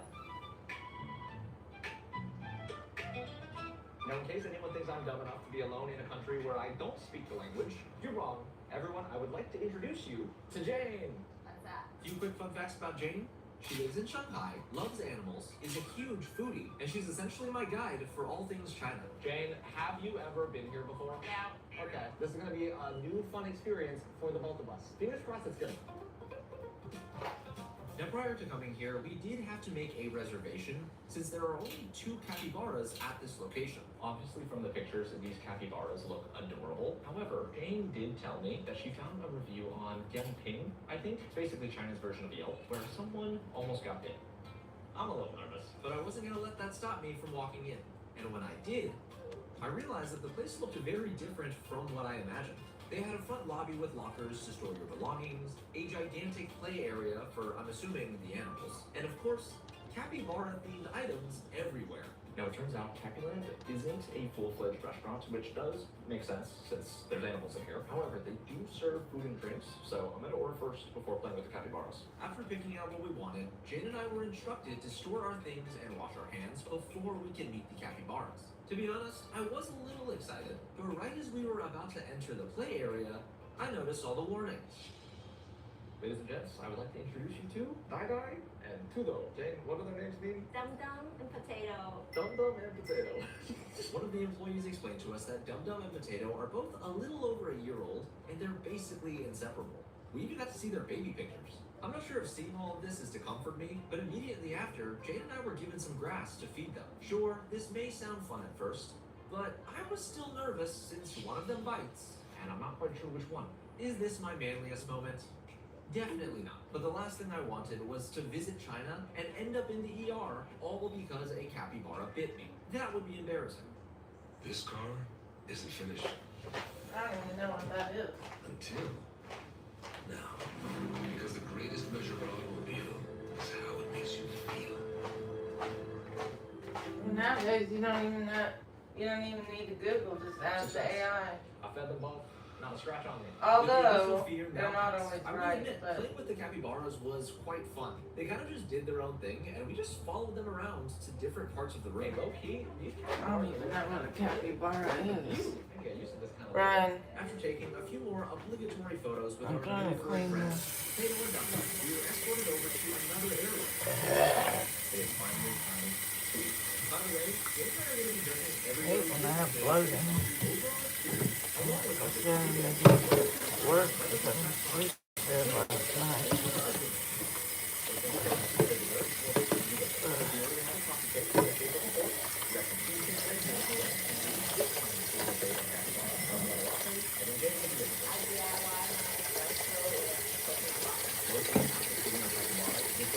I got that one done.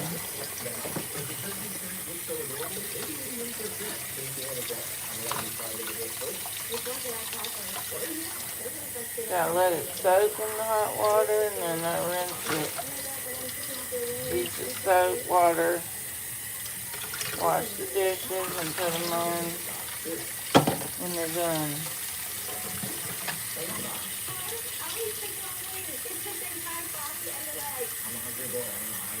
I throw the capillary latte immediately after, since it's supposed to pair perfectly with the coffee cake. That's a good combination. I'm surprised and impressed. Next up, we got the cheese cake. Yeah, I thought it would taste like it's a really light one. There we go. Next. Get another one. With the other snacks out of the way, all we have left to try is this alien dessert.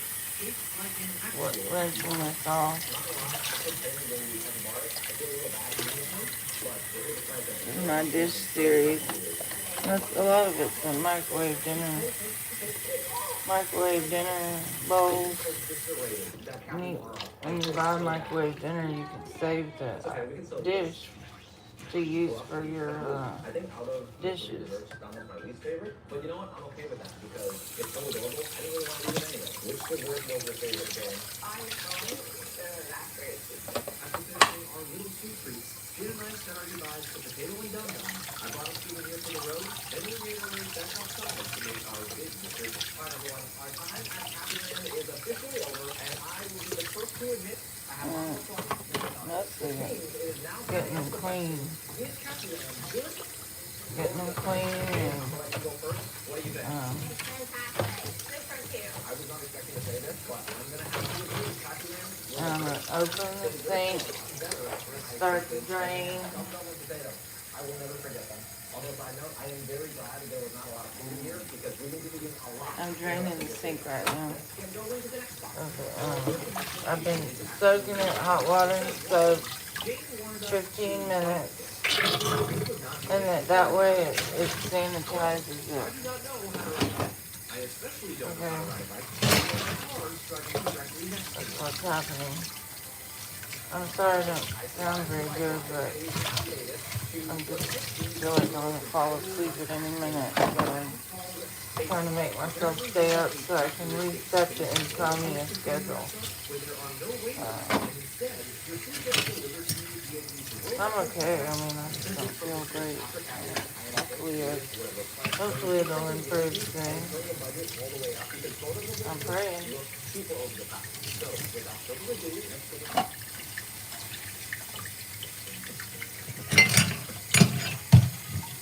Y'all, can't tell by my face, I have never seen anything else like this restaurant before.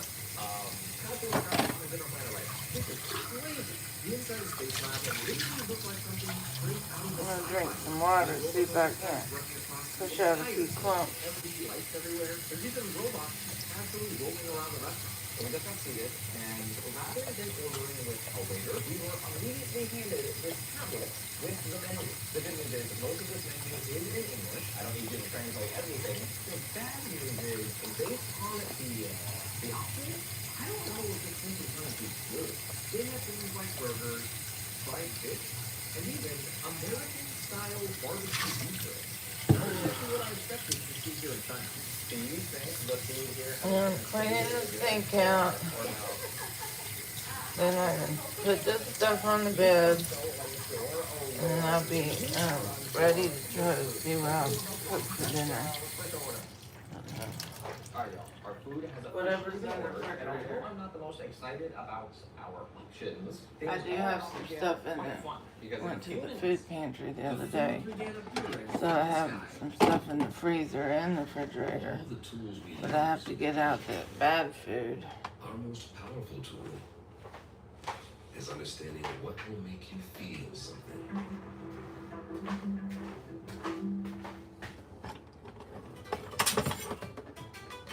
Bada bing, bada boom. Got a drink. And in order to return the UFO roller coaster, bye. Ladies and gents, our food has arrived, and right away, I have to say, it looks good. So over here, we have some fish and chips, a very strange order, a bowl of spaghetti bolognese, Need to get more of those ones. covered with barbecue beef ribs. And I everything in can. front of us looks exactly like the images on the menu, which is surprising. Another surprising thing is how fast all of this came out. Does that concern you at all? Yes and no, because I'm very hungry. That's fair. That's fair. Anyways, I guess there's only one way to Now find watch out that. whether this is Yeah. good. First things first, let's try the spaghetti bolognese. Because, honest to God, I was not expecting to eat pasta here in China. Will it be better than Italy? Probably not. But maybe. All right. Cheers.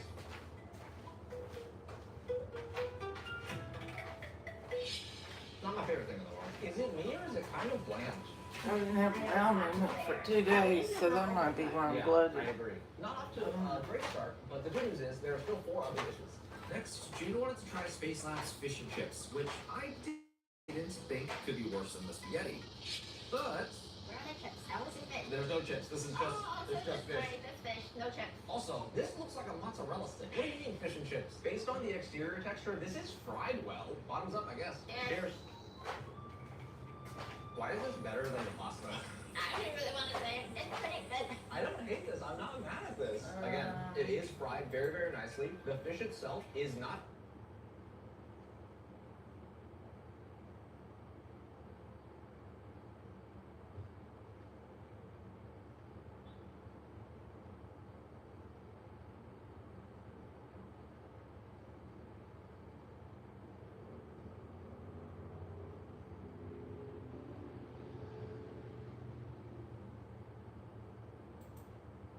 This is the Merlin. She was built in 1930 to transport sound, and she will be my home for the next week. We're sailing 420 kilometers across Germany, and I'll be sharing the ship with just 23 other guests. I'll show you what it's like to live on a barge, what we eat, where we sleep, and how a brilliant husband and wife team run this business with just 4 other crew members. And their dog Sasha, we can't forget Sasha. This cruise was anything but ordinary, and our time on land was mostly spent on bikes, cycling every day through German towns and countryside. The time on the bike definitely That looks like a lot of fun. I like biking. Along the way that distracted me from just how long I'd spent in the saddle. Our cruise began in Dusseldorf. I love biking. Usually when you board a cruise, you have to start your journey by going through security and joining lots and lots of queues, but that is not what happened on the Merlin. When we walked down to the river edge, the Merlin was already waiting there for us. There was no buildings, the ship just docked right on the river's edge. The ship looked beautiful, the paint looked flawless, and compared to the other river ships that I'd seen around, the Merlin looks absolutely tiny. You would never know that the ship is almost 100 years old though. I'm sure she's had about 100 fresh coats of paint in that time. We walked right onto the ship and that was it. Our cruise began. It was one small step for me and I guess a giant leap for cruise kind, maybe. I was taking this cruise with my dad and it's very rare that I spend time with just my dad. So I was looking forward to that and I was really hoping that he would enjoy it as much as I thought he would. I booked this cruise for us about a year in advance and I've spent the last year telling him how much he would like this, so I really needed it to be good. Wow. What's that? I just built a button I got from base 24. God. Maybe I just built another. Speaking of kid code, interesting. Can you generate a course? I can now. So you're saying we can all build it? No. I'm on lunch. I gotta make a phone call. Just built an inventory tracker. What else do you guys do? Look there at a workflow manager. That's I still owe us for the group lunch. Crash duties schedule. Because no one seems to care. I just created a goal tracking system. You built the same thing, didn't you? Yep. Is this for you? Why animate this graphic? Profesor de español. An inter-office dating app. For dogs. For office dogs.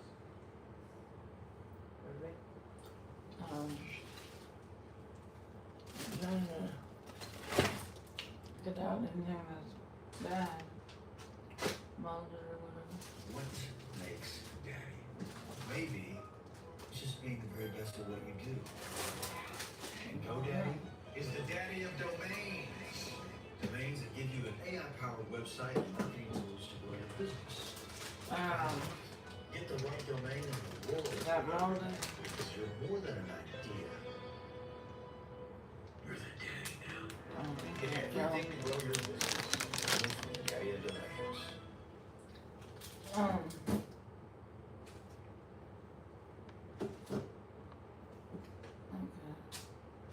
We chatted to the other guests on the open deck area and I found out that there were people on board from the US, from Canada, from Australia, from Brazil, and me and my dad were the ones who were there representing the UK. The front terrace area was beautifully decorated with these little flowers and lots of comfortable seats. Our cases were taken and we were shown to our room by one of the owners of the Merlin, Christina. Christina bought the Merlin in 2019 with her husband Will, and since then they've both lived and worked on board full time. Having direct contact with the owners of a cruise ship isn't something that you usually get.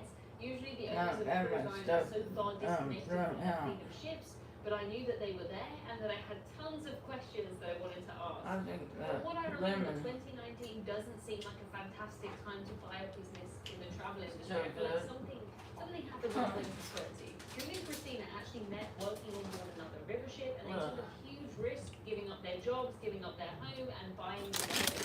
More about that later. Our cabin was bright, it was spacious, and we had a porthole that looked just over the waterline. We could see ducks going by here sometimes, which was so cool. Every cabin had its own bathroom too, and it was much bigger than some of the bathrooms I've had on ocean cruise ships in the past.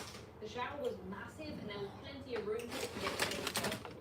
Looking into the toilet next, which you do, I thought, I realised that the water in there was slightly brown. My first thought was just someone forgot to flush, or oops, they forgot to clean the toilet.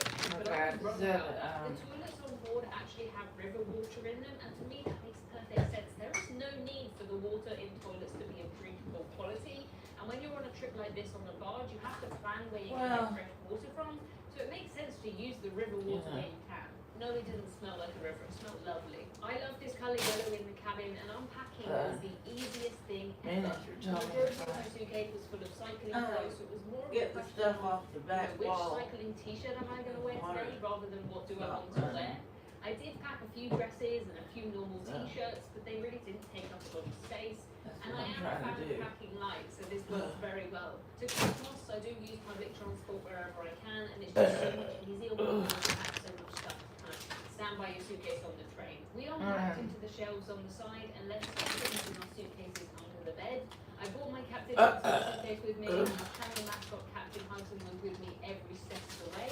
Hudson has been crewing all over the world, but I thought this might be his first time cycling. Not that he would cycle, of course, he was carried around by me the entire way, which must have been nice. After unpacking, we were all invited into the main lounge. It wasn't that bad. I love the design of this area, and it really felt as though a lot of thought had gone into the decorations. We were introduced to the crew, and we had a glass or maybe 2 glasses of Prosecco to start our cruise.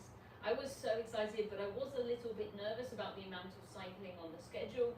I could not be described as a cyclist by any stretch of the imagination. Definitely not. I had noticed the bikes out the front though, they were there and they were kind of looking at me, challenging me. I knew though that I could take a rest day if ever I wanted to. Nobody is forced to go cycling at any point, and there's plenty of things on the schedule that are not cycling related.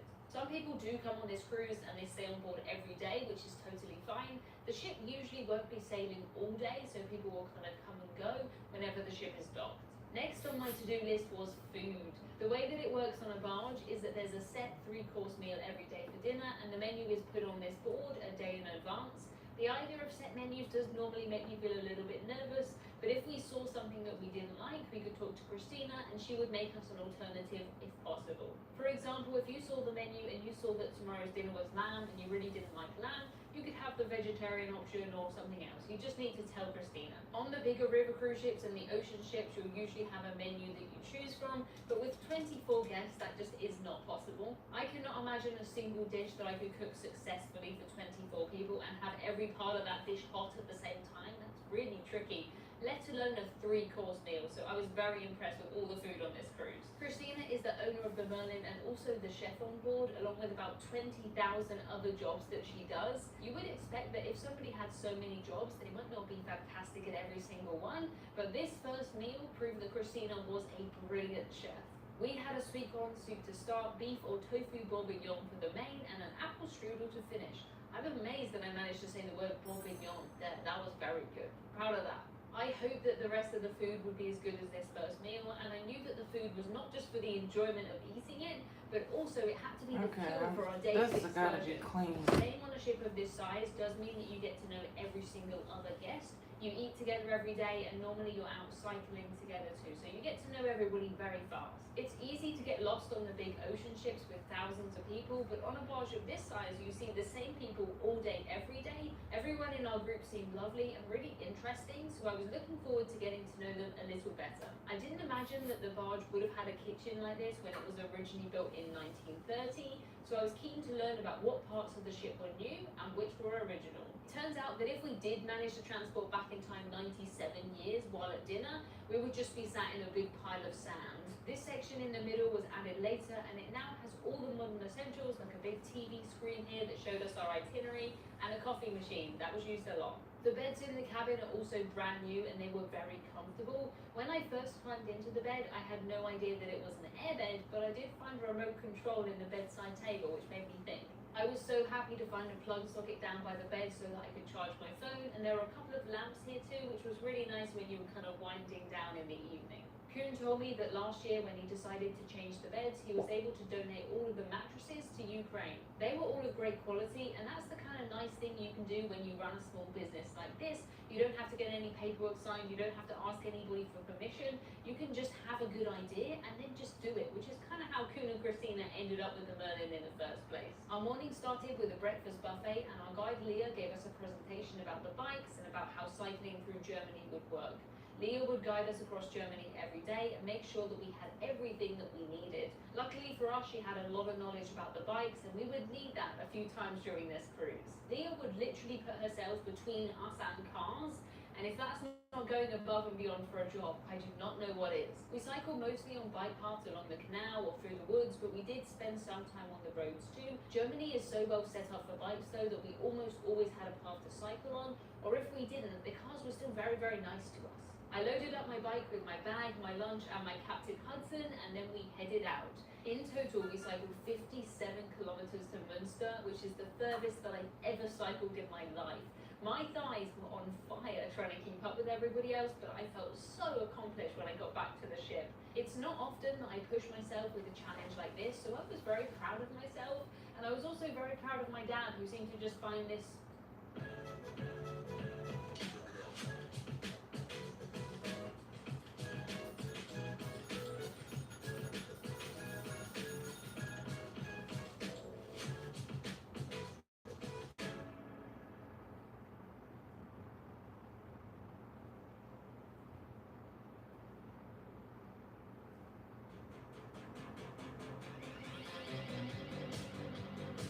I only have one more thing to wash. And then,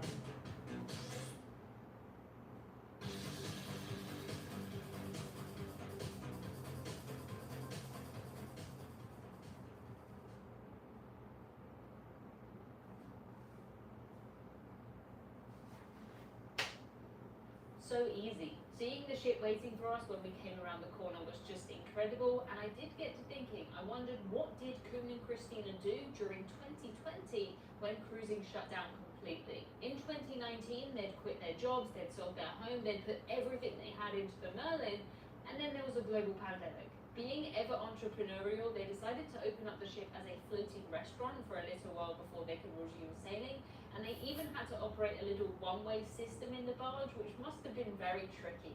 Luckily, the Merlin does have a section down the side so that you can wander back around that way, and I would often hear Sasha, the ship's dog, wandering along here because my cabin was just underneath. Her little tippy-tappy feet was so cute, and she was always so well behaved. Sasha has always lived on ships, so she's totally used to it. She gets loads of attention, she gets fresh air, and she gets walks in interesting places every single day. I think that is the perfect life for a dog.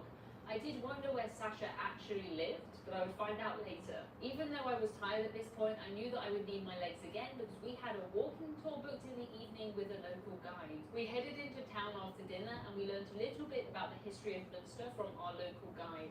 The town was funded in the year 793, and no, I didn't miss a one off of that.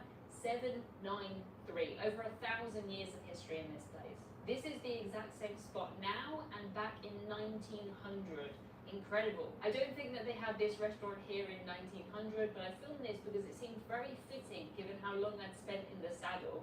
The tour lasted around an hour, and then we headed back to the ship, ready to recharge for the next day. It was the second day that I made a decision that would change the rest of my cruise, and it is one of the best decisions that I've ever made.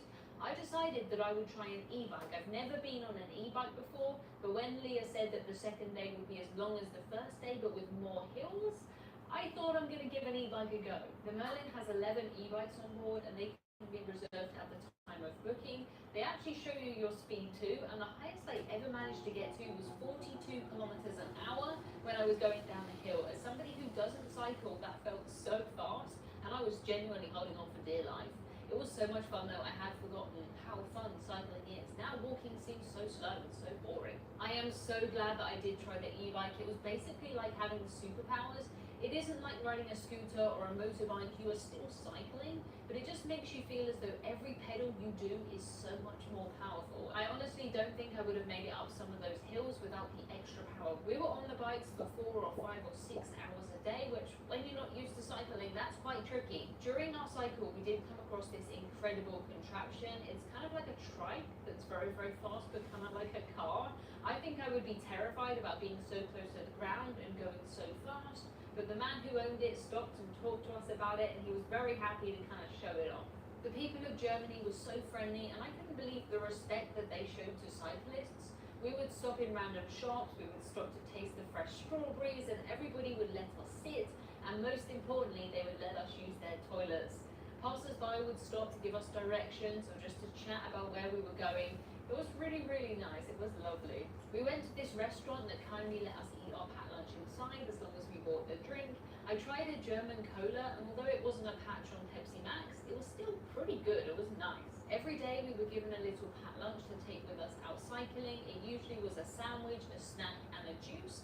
And we could of course bring any other snacks that we wanted, or we could buy things when we were out, like when we were in this restaurant here. Every morning after breakfast, we picked up our prepared lunch bags, and they already had our names on them.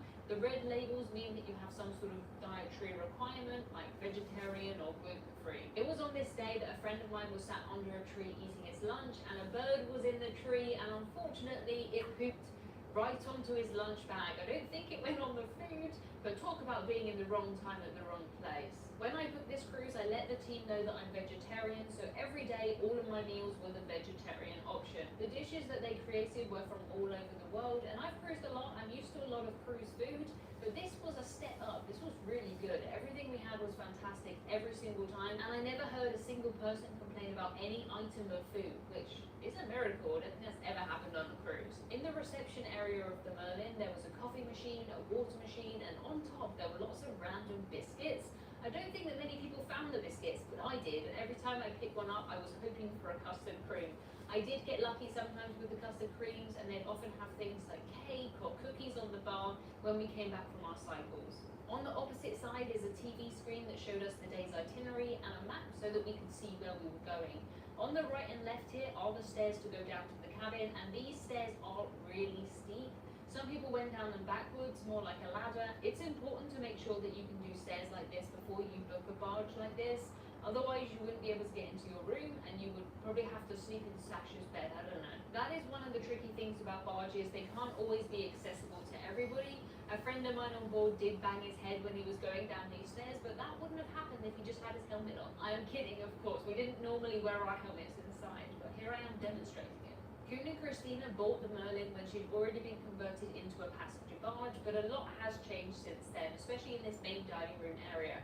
This is what the Merlin used to look like around 10 years ago. Still lovely, of course, very, very lovely. But I think the new layout and the design really does kind of elevate the space. I did notice our mascot, Captain Hudson, was working behind the bar, I guess. He was working on this pole, and that's not mine. This is the Merlin's. They have their own Captain Hudson. We would usually come back from our cycle and we would sit around here around the bar chatting, so I'm glad that we had the space to do that. Everybody would congratulate each other on the ride and chat about things that happened during the day. It didn't take very long to get to know everybody else. We would kind of high-five each other as we cycled by. Some people would be singing while cycling. It felt great to be part of that group, and I think the act of completing something each day brought us closer together. I made an effort on this cruise to speak to every other guest, and normally that's not something I can do on a cruise. I can't speak to 4,000 to 5,000 people, but I could speak to everybody on this cruise, and a lot of them said that the best thing about this was getting to know the other passengers and also the crew, and I would agree with that. It was a really nice group feeling. It was so relaxing to sit in the main dining room here as the ship sailed by. We would often be sat at dinner, and Kuhn would be up there sailing the ship to our next destination, so we would have a constant show of scenery. There isn't any entertainment like a band or a theatre or anything like you find on big cruise ships, but to be honest, that would just be a waste. If we were docked, we would normally go for a walk, and if we were on board, we would just want to sit here with a drink and look at this going by. We would always be docked overnight, and quite often we would sail over dinner and then dock again in the evenings. On one of our walks, Kuhn showed us this amazing area where a canal actually goes over the top of a river. Yes, you heard that right, a canal over the top of a river. I can't even imagine how heavy this top part must be, but it's probably best that you don't think about that when you're standing on the top part. Also in the evenings, we would have a talk from our guide Leah, who would explain what was on the schedule for the next day. She would show us the map of where we would be cycling and where the Merlin will be going, and importantly, our end point. Both Kuhn and Christina are riverboat captains, and they speak so many languages too. It's really impressive to me how they can fit so much in their brains, but they're just very, very clever people. Our guide Leah is very clever too, and we did need her the next day. We weren't that far from the ship when one of our bikes got a flat tire. Luckily, Leah had everything she needed to repair the bike, and she did have to repair a couple of flat tires during our cruise actually. It all gave us a good excuse though to get some ice cream and to spend some time sitting in the sun while she fixed it. Loom's superpower is amplifying you, opening up a new world of productivity, focus, and free time. Run. Record your screen, camera, and voice to bring more of you to your message. Capture ideas easily and say what you want to say in a fraction of the time it takes to write a message. Move meetings, move mountains, move your team forward. All you have to do is hit record. Try Loom for free today.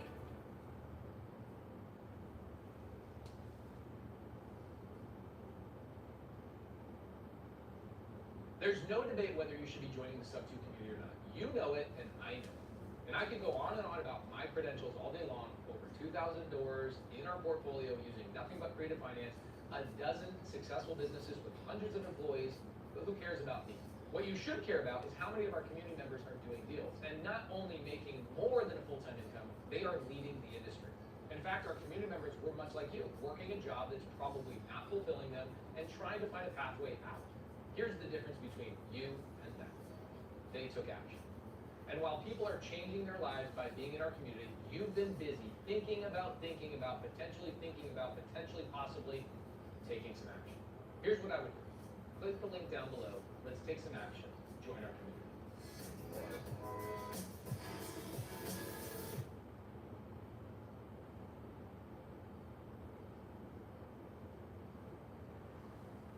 The weather was in the early 20 Cs, which was perfect for cycling. Most days we cycled between 45 and 60 kilometers over around 5 or 6 hours, I would say. One day we had a couple of hours in town in the middle of the day to explore, and another day we found this lovely beach to have our lunch on. I found a boat here called Emma, which did seem like a sign. I don't know what the sign was saying, but I took it as a sign that I should have a lie-in tomorrow and that I should stay on the ship. In the UK, we would call this bunking off. You would say that I'm going to bunk off cycling tomorrow, or you could possibly call it skiving. And that is your Britishism of the week. If you decide not to go to school or not to go to work, you're skiving, you're bunking off. I've heard the phrase playing hooky, I think, from the US, but that is not something we say here. It is skiving or bunking off.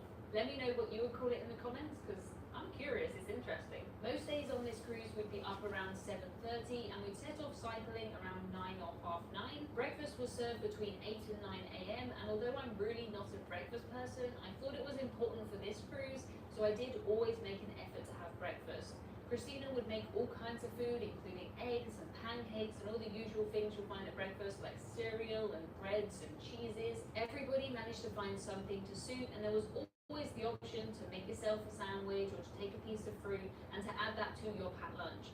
I quite often made myself a Nutella sandwich or a Nutella sandwich, depending on how you want to say it, and I ate that in addition to my regular sandwich. It was quite funny to me to see how everybody would make trades with their snacks. I got a Snickers in my lunch bag one day, and my dad loves those, so I traded that with him. And sometimes you would see someone has 2 packets of M&Ms, someone has 2 bananas, and you can see something's happened then. Of course, if you get something you don't like, you can ask Christina to change it, but I did think it was funny how it kind of turned into a currency, a bag of M&Ms or a Snickers. I did bring some Cliff Bars with me too, and I only really eat these when I'm exercising, but they made the perfect cycle snacks because I could put them in the handy pockets that are on the back of my cycle t-shirts. It is such a handy place to have pockets. I think more t-shirts should have pockets on the back, and I might start a petition. Add pockets to the backs of t-shirts. I'm from the UK, and here when we say 9:30, that means half an hour after 9. If a German was to say the same thing, they would say 9:30, but it would mean half the way to 9, so 8:30, which is pretty confusing. I think us Brits and Germans have a lot in common, but some things we just seem to do the opposite way. I don't know why. I did wonder if it might be a little bit weird being on the barge by myself, as my dad still wanted to go cycling, but it was absolutely fantastic and it was just what I needed. It was great to have a day where I didn't have to wear padded cycling pants or cycling gloves or anything like that. I wore a dress and it felt fantastic. I spent the day sat out here on the front deck and it was like I had my own private barge. The bar was closed during the day, but I could still sit inside if I wanted or out here in the sunshine. I took the opportunity to film the ship without the other guests on there, and I called my mum to let her know how my dad was getting on. While I was out of the cabin, it was cleaned as it was every day, and the ship was absolutely spotless. I loved how the soap was called Soapy too. I think that's just a genius name for a soap. I could see the world go by from my porthole, and sometimes when we were docked, I could see out and onto land. I did love watching people as they walked by the Merlin. They would really try and peer in, and it was cool to be the person who was in, looking out. I told my mum that my dad seemed to be having a good time and that he seemed to be finding it quite easy. I knew that my dad cycled, but I guess I just didn't really realise how much. It was such a relief to me to see him enjoying it, as I'd spent that full year telling him how much he would like this. That is what cruising is all about for me, is getting to experience new things with the people that you care about and making memories that you will not forget. I definitely won't forget the afternoon when, after our cycle ride, we went to visit the Volkswagen factory. Here we saw this very cute little car and we watched these cars being fired up and loaded into their parking spaces, ready for new owners to collect them. I'm not sure if you can get an idea of scale or speed in this video, but it was seriously impressive. And each one of these towers, they have two, each one holds hundreds of cars. You can buy tickets to go on a ride up here actually, but we were having a tour with a guide, so we kind of had to move on. There were lots of other things that we needed to see, like this flower walkway and these globes under the floor. When I was on board the ship, I had a chance to talk to Koen about the Merlin and her history. It turns out that she started life as a barge called the Adela, which is Dutch for eagle. I'm basing my pronunciation of that word off of this one video that has 1 star, so please bear with me. Google Translate says Adela, you can pick either of those, that's fine. But her main job was to transport sand and stones through Germany and through the Netherlands. This part at the back is where Koen, Christina and Sasha now live, and this remains pretty much unchanged, but this entire midsection was created to add cabins for the passengers and the main lounge and the kitchen and everything else on board. The front is pretty similar though. Opportunity, attention, power. It all comes from money. Nepotism. No, Junior? Our good idea. The website units with the help of a hand. And then the customers started pouring in. And we grew into the most successful company. We've been selling other reps now. Sure they fixed that. He's not wrong. Spotlight your business with a name from the daddy of domains.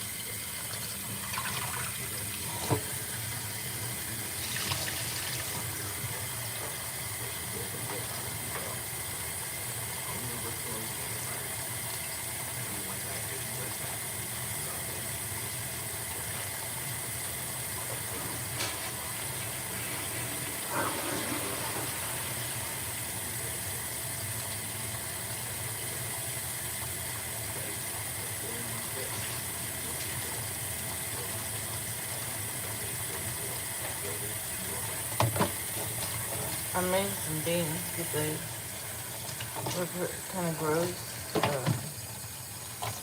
So broke it up in small parts and I'm flushing it.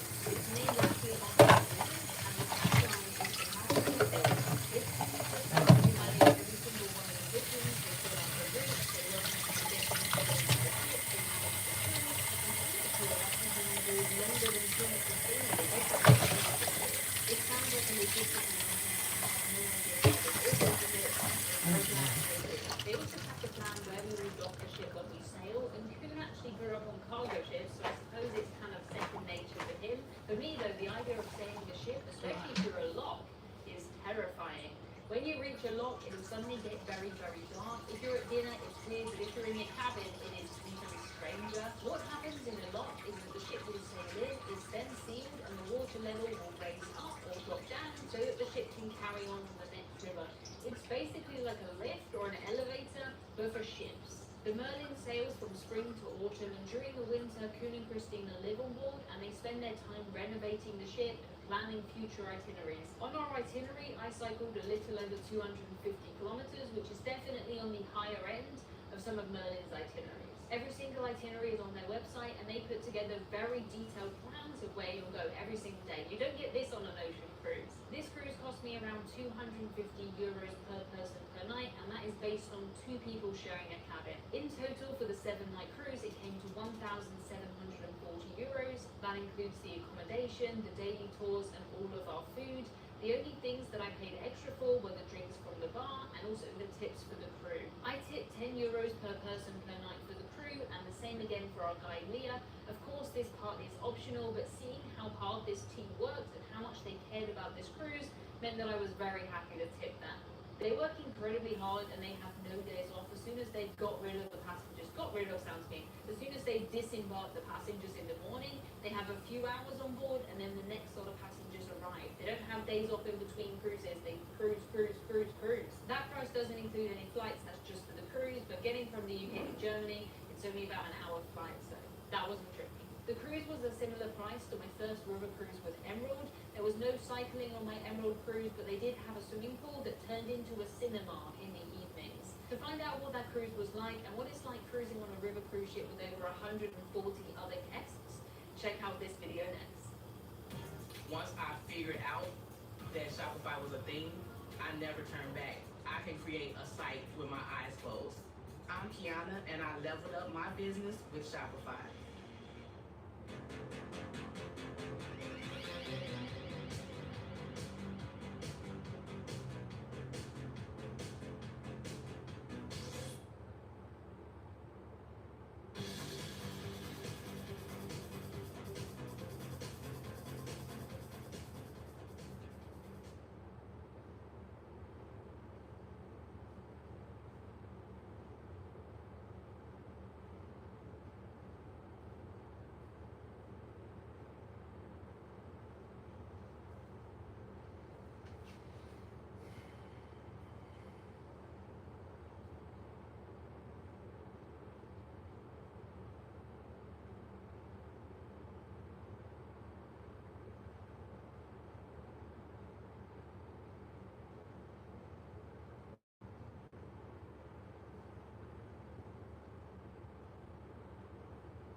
Let's test this wing airline sofa. Assemble it. Jump on it. Still don't feel good.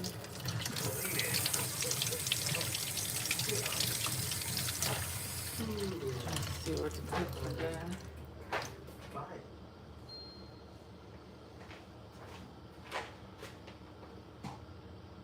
By Chef Krista, who wants to make sure it stays a beloved destination. I want this to be a room that people love. But she needs help to maximize the design and revenue potential. So what's our feeling on the carpet? Well, I hate it, but I'm living with it. I can't afford to misappropriate funds. Like, every dollar has to matter. Goodbye, ugly carpet. I'm planning to give this motel a major facelift. I'm into it.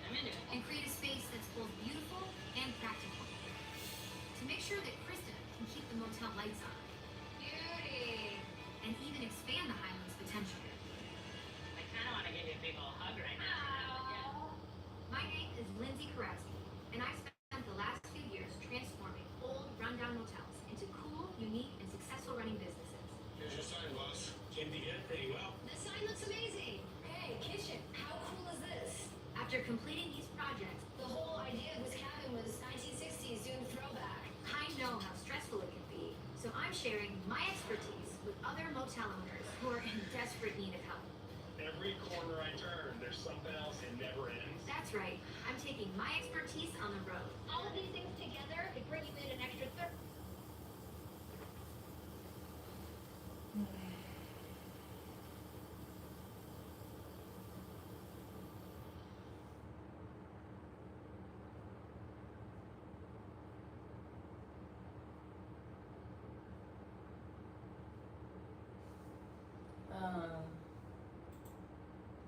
For the next 110 hours, I'm traveling across the US by Amtrak sleeper train.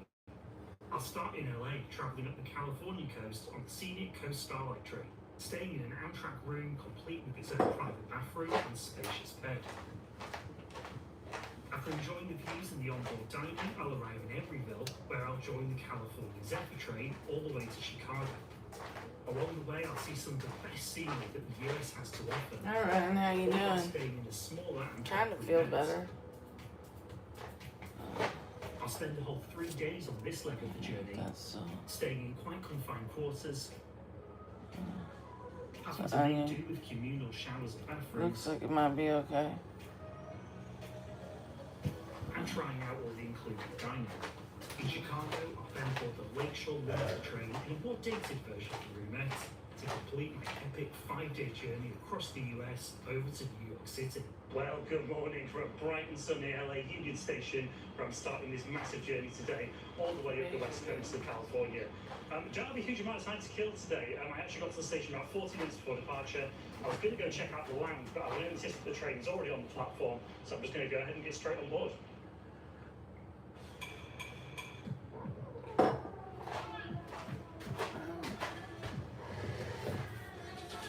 I have some chicken, but I don't have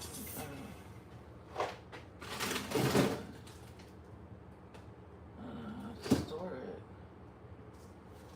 What is To this? say that I love this job is an understatement. I've been on the data annotation platform for about a year and a half now, and it's honestly been so amazing. I've never worked with a company that can so accurately match my skills, my interests, and my talents, and even my quirks. Data annotation was amazing from the first day. They paid what they said they were going to. Let me They paid see. well. They were on top of everything. It's very easy I applied to that website, but it says that you have 10 days for them to tell you gig work.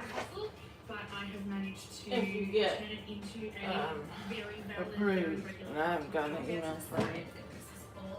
I'm sad about it. what days to work, what hours It's to not work, and if something comes up, you don't 8 need to to ask 5. for anyone, you don't need to report back to anybody. I've been able to Seems like a good deal, but then I saw some other YouTube videos about that they I was staying in shot 1431, which thankfully was one of the first ones that I came up to. And I got over to the door and attendant showed me where to get to mine and then eat, which was going to be upstairs. Hell, I don't know what it is anymore. Making my way aboard Might the be a train, scam, as far as I know. next to the door. However, I thought it'd be a bit more secure to just store my case in my room, so I did decide to lug it up the stairs, which was definitely a little bit challenging on the very tight staircase, but thankfully once I got up there, my room's right there. The very first one that I arrived at. Pay for food and toilet paper and shampoo, maybe. If I can get it, them to respond to What me. makes the room getting first impressions I'm really I couldn't do anything this morning because I felt like hell the whole day. I just don't feel good.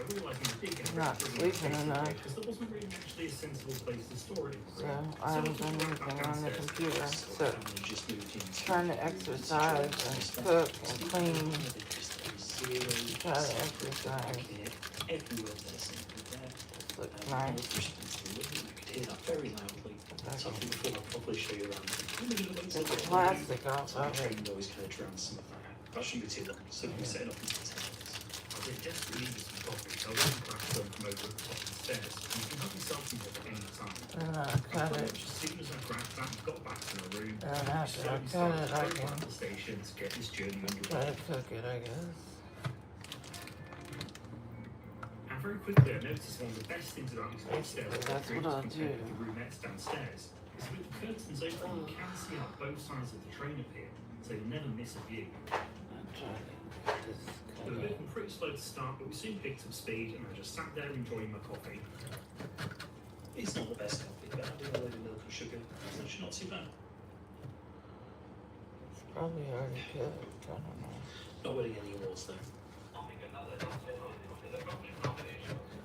So I just had my first big disappointment. So someone just came through to explain a few things about where the dining car is, the observation car, so I'm going to check those out pretty soon. So someone's going to come through in a little bit to do lunch and dinner reservations, so probably won't be through That once way that's I'll been keep it sorted. fresh. I asked about breakfast. Apparently no breakfast provided. It's 10 a.m. I did have a protein bar when I woke up at like 5:30 a.m. this morning. Since then I've gone for a big walk, I've gone to the gym, I want to be nice and active before I was sat on the train all day. But sadly no breakfast available, so I might have to go check out the cafe car, see what snacks they've got in there. So I went to the Buxton's dining reservation, once I got this sorted, go grab some cafe car, then I'll I finally need give you that a sharper knife. There was a bit of wait for them to come around to do those reservations, but thankfully I was able to just sit and relax with enough coffee and just look out the window. I've got the dining reservation sorted, More careful. the earliest possible That's lunch, barely cutting into and it. I've gone for the latest available dinner at 7:45. Be careful. Leaving the room, one thing to Band-Aids. notice that although the rooms can be locked from the inside, they can't be locked from the outside. So maybe take valuables with you, or at least tuck them away somewhere discreet in your room when you're heading out. Even though I thought the earliest lunchtime, I knew it wasn't going to last till then, so maybe Yeah, that's a little cafe tricky. to get some food for breakfast. I journeyed over to the cafe car, took me through another sleep carriage, which included some of the roomettes, which are smaller private accommodations that don't include a bathroom. And I then arrived over at the dining car where I'll be eating my lunch and dinner later on. It's a really nice space that offers some great outside views. Although I wasn't super looking forward to having to share a table with a load of strangers. To be Unless it completely don't honest. fit in the This bucket. was the observation lounge, which I'll show later. Downstairs from this was the cafe car. Here you can buy meals, snacks, and drinks at most points along the journey. This is available for all standard class passengers as well as the first class. $9.50 with sausage, egg, and cheese, plus a Coke Zero. And all in a completely empty cafe car in sharp contrast to the absolutely packed observation car above. And that bagel was actually really good. Thoroughly enjoyed it, and it would keep me going nicely until lunch. I don't function very well without food, so I was feeling like a bit of a new person.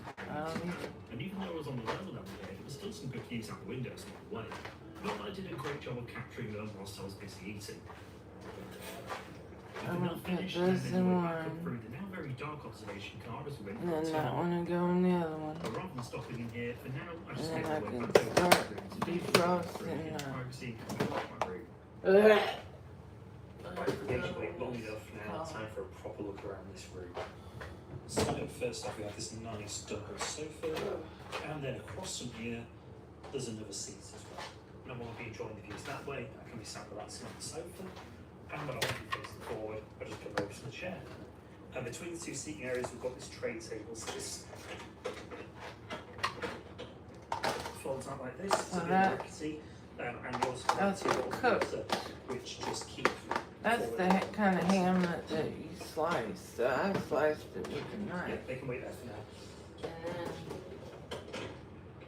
Over to the left side of the headrest on the sofa, we've got these controls here. So this is for the aircon, which I turned right down because it was absolutely boiling in here when I first got on board. And then we also have a reading light. At the other side, we also have another light. We've got the call button, the attendant, and then I think these are additional lights. Yeah. Moving on over to the side of the room by the door. Got quite a lot over here. So first right here, we've got the closet space, but you can hang a few things up, so I've got some The agency playbook is gone. Write your own rules with base Then I have to wash that cutting board. Clients want more, faster, and they're not compromising. The agencies that keep up are the ones rebuilding how they work. Here's how it looks. A client asks for Then a I'll landing put page. this You in hand back here. the landing page, plus a CRM dashboard, Get it in workflow there. automation, and in-app agent.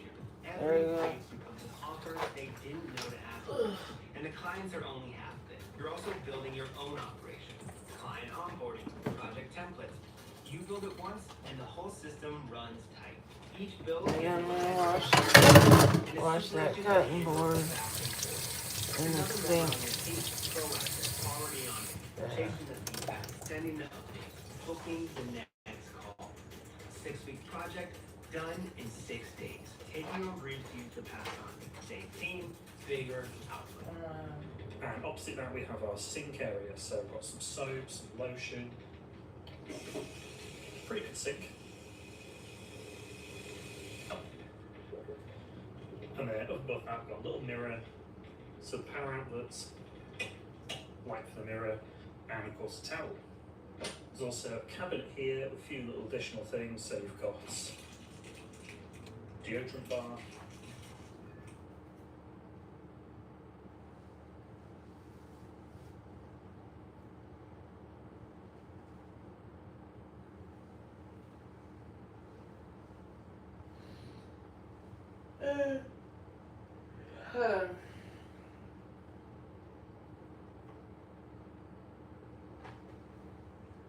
Okay.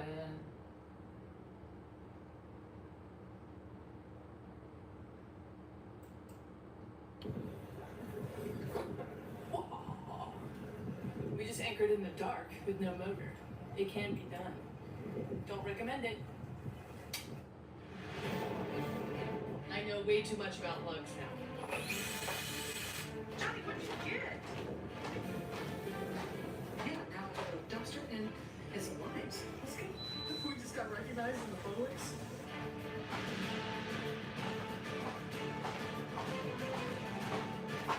I'm gonna get that butter, push it in the middle, and run that here's where we left around. off. We were having the time of our lives snorkeling Molasses Reef. But while we were in the water, our boat was being tossed around by the sea. Hours of Put it movement on like this top. caused our fuel tank to stir, prompting this See, familiar warning it's light real at the easy. helm. Luckily, we knew exactly what to do. You drain the rake hole, I couldn't get open it the thinner, bleed valve, 'cause I don't want to hand cut my prime the fuel, finger. then close the Right. bleed valve back up. Simple as that. But in this case, the bleed valve wouldn't close. The screw kept turning with no end in sight. This left us no choice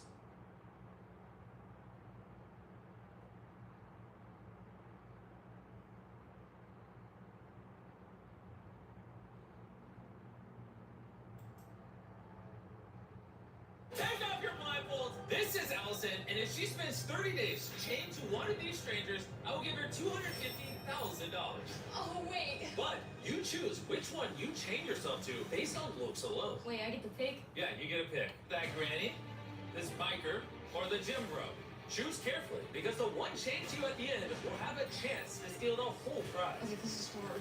Only having that information, I'm gonna have to go with the middle biker. You don't even know his name. We'll have plenty of time to figure that out. $250,000 decision. Let's see if it pays off. All right, here you go. Hey, how you Nice doing? to meet you. Bryce. My hands are sweaty. I'm nervous. Oh boy, this is gonna be an interesting video. This is where you'll be living. You got your kitchen. I don't know how to cook, but You know how to cook? I'm pretty good. No, I'm pretty good. You got your living room. love it. Any questions? How do I use the bathroom with this? Just go inside, put it under the floor, and there you go. Don't do that. Oh no. The only rules are you can't step on the red line outside or take off the handcuffs. I'll let these two strangers get to know each other.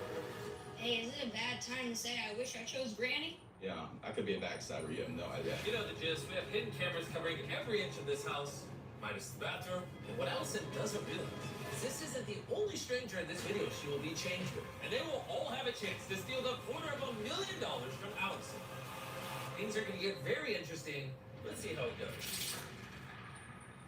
Yeah. Which bed's mine? I want that one right there. Kind of an L because that means he's closer to the bathroom. I'm sitting here at the dining room. Biker Man, what's your name?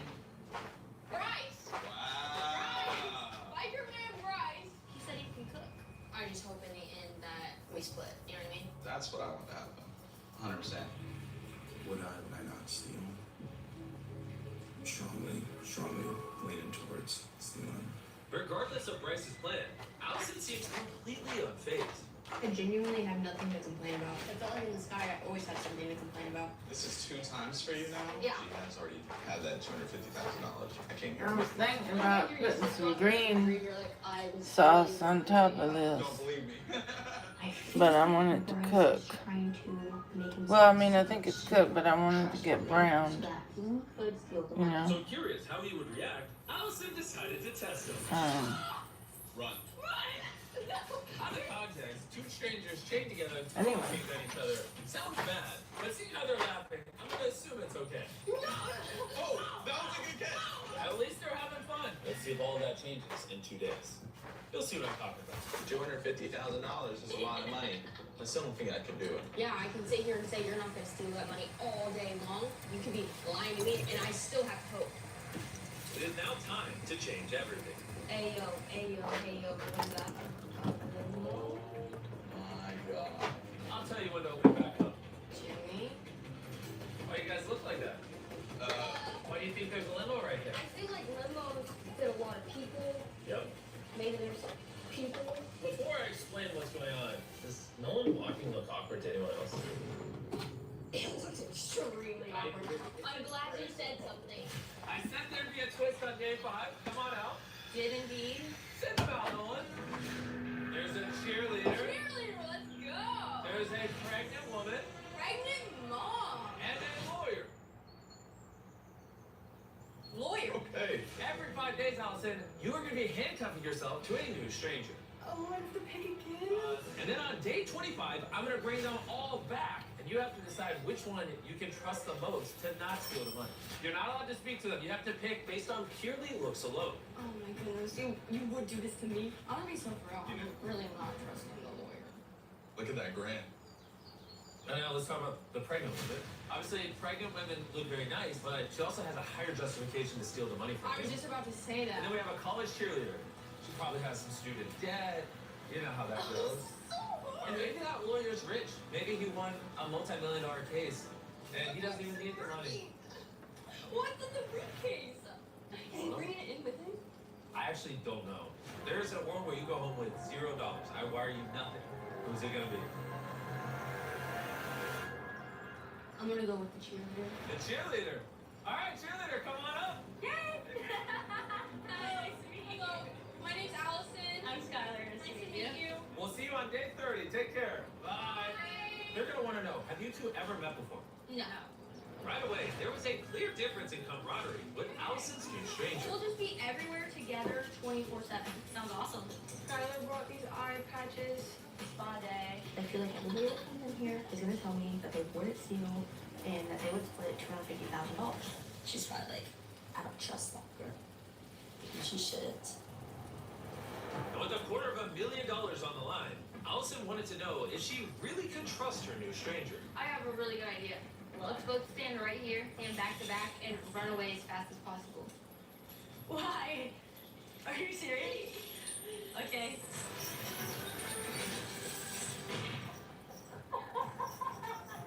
I'm happy they're having fun, but so far they haven't discussed the whole money thing. We haven't really talked about trust or anything like that. I feel like it's more been like a genuine just friendship, girl time. You know, the game is for her to trust me. So I'm just gonna kind of keep playing it like I have been. Right, I learned how to cook that for honey. And the girls were Run. actually starting to open up to each other. So you won the money.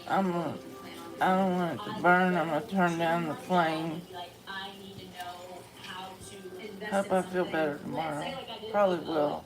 big amount of money. I'm trying to make myself stay awake till I don't know. If I wait too late, then like you wouldn't have that experience. 9 or 10. Yeah. If I can do that, then I It seemed like Skylar was reset my almost getting sleep schedule, and then tomorrow I can wake up and I'll feel really good. I pray. In Jesus' name. Yeah. That's going on the pros list. She loves mint chocolate chip when it's green. which caused her to make a huge mistake. He wants that closer to 250. Good. Wait, 250?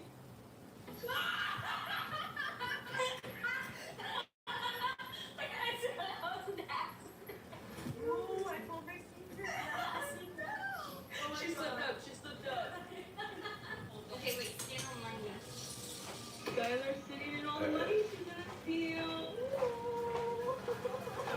I don't want to put any salt on it because I'm gonna try to put that green stuff I have Let's see what Allison thinks. from yesterday or the day before put on there. Oh, really? 5, 6, 7, 8. Cheer for Mr. B. We know he's the kindest. Onward to money. Broken beat. Okay. Oh, whoa. Okay. With the chain. It seems like you two are bonding pretty well. Do you think she's gonna split that money with you? All right, Sky. Here, Nolan, keep yell. Keep going, Nolan. Keep going. What's he picked you? You steal the money. 250 grand's a lot. Well, you know, after 5 days of getting to know each other, I'm thinking I'm gonna steal. Really? Yes. I don't know if I would trust this one. Allison, are you ready to meet your new strangers? Yeah, I'm ready. Send out the paint. The paint. The red line is now gone because the next 5 days aren't going to be in this house. It's actually going to be somewhere else. No! You're joking! No. I'm kind of scared to get in there, but you know what? The rules are the rules. You should be excited. What is that? Whoa! Nolan, you're not going to a new house. I'm not putting you back in the sky. You'll see in a moment. In fact, we're putting Allison in a whole different video. No way. You're joking. No. I see the grocery store. I know what's in the grocery store. You're talking about the grocery store where 4 people have to eat all the food in the store for $1 million? Yeah. That you might be joining for the next 5 days? No way. What? I hear the door open. What could it be? I heard some chains. How's it going, boys? I brought you 2 friends. Hey. Hi. To kick this off, Sky, can I see your hand? Yeah. While we're filming your grocery store video, we're also filming a video where every 5 days, Allison has to be chained to a new stranger. Wait, so you're about to bring in somebody else right now? No, it's one of us. It's one of us. Alright, Sky, you are free. You can head out the grocery store. Take care. Bye, guys. Come on over, Allison. You can ask whatever you want. You're going to be handcuffed to one of these 4 guys for the next 5 days inside this grocery store, which, watch this here, she can help you eat food. Let's go. Let's go. Anybody not want to be chained for $250,000? What time do you wake up? Okay, we're talking about $250,000, not what time I wake up. I'm down with $145,000. Oh, because you wouldn't steal the prize pool? Absolutely not. You wouldn't? No. Honestly, none of us would. Does anybody yap? Does anybody a talker? We have a lot. What's your thoughts on one? Been really quiet. What are your thoughts? Are you okay? Alright, Allison. I need to know. Who is it? I'm gonna go to one. Juan. Oh my god. And Juan. Sorry, one. And there we go. You're now part of their team. For the first time in our channel's history, we are merging 2 videos together. The Beast Multiverse. I work blue collar, so I'm up at like 5 in the morning. Oh, actually, you guys have something in common. You both do construction. Yeah, I'm a heavy equipment operator. Yeah, I tear down buildings like this. You tear down buildings, and he builds buildings. Let's go! Okay, this is great.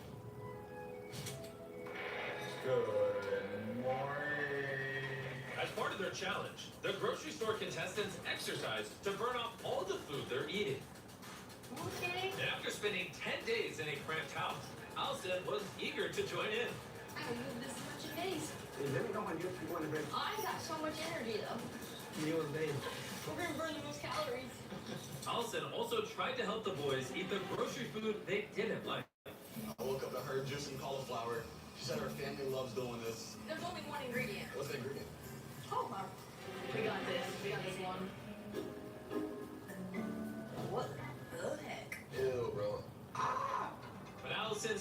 her own challenge to worry about.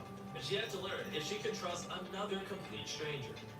If you were to win the $125,000 or possibly $250,000 if you stole, I could tell you the truth. Never I steal anything. never stole anything? Never I steal no food, no money, nothing. How many kids do you have? I got six kids. This is all literally just for your family. Yes, that's all. That's kind of how I feel too because my dad was recently diagnosed with dementia. Yeah, he took care of all of us. So my hope is I can go give back to them because they need it like more than I need it. I say you that. Well, Mr. Beast is very good. a billionaire on YouTube, And I so can give you one hug. I think his videos are good. I'll give it to you for me. They're very positive. Juan, he does not have a bad bone in his body. He literally loves everyone. And he just reminds me of my dad. So Trying to after Juan, I got exercise. 4 strangers to be changed to. How about that too? I trusted them. Like, I don't think that they would steal, but the goal is to find the most trustworthy. For one, that just means literally be yourself. We're a good team. Yeah, I like it when you give. Hey, look who it is. That's where my fiance went. Hi, babe. Moments like this, I realize just how weird our videos are sometimes. What even is this? We got Juan over here, chained to Allison, working out with my fiance. I don't know what's coming on my channel. But what do you think the next 5 days will be after this? I mean, part of me really hopes I'm not going back to that tiny house. So you want me to destroy that tiny house? Yeah, please, I can't. Okay, here, I'm gonna set the chain down. Oh, sorry. Let me go see what I can cook up. Cook up? Allison, are you ready to meet your next batch of strangers? Yes? Send them in! Oh, no? Oh! What in the world? Oh! That's what I'm talking about. Allison, what you are looking at is a fighter, a cowboy, and a sumo wrestler. What do you think, Allison? Can I take a minute to, like, chat with the boys? No. Juan is now free. Thank you, Allison. Bye, Juan. Allison, who am I putting it on? I'm gonna have to go with the cowboy. The cowboy. Okay, stick out your right hand. All right. Okay. I've never been so happy to be handcuffed before. Any last words, gentlemen? Bye. Allison, it's time for the twist of the video. Oh boy, oh boy, oh boy. Take off your blindfolds. Replace them with these safety glasses. That's always a good sign. They haven't even turned around yet. Welcome to the next chapter of the Beast Multiverse. We're about to drop a plane on your house. No, you're not. What? Well, you did say you want me to destroy that tiny house. Yeah, please. Okay. Drop the plane. Oh my Oh goodness. my god. He just destroyed a whole house.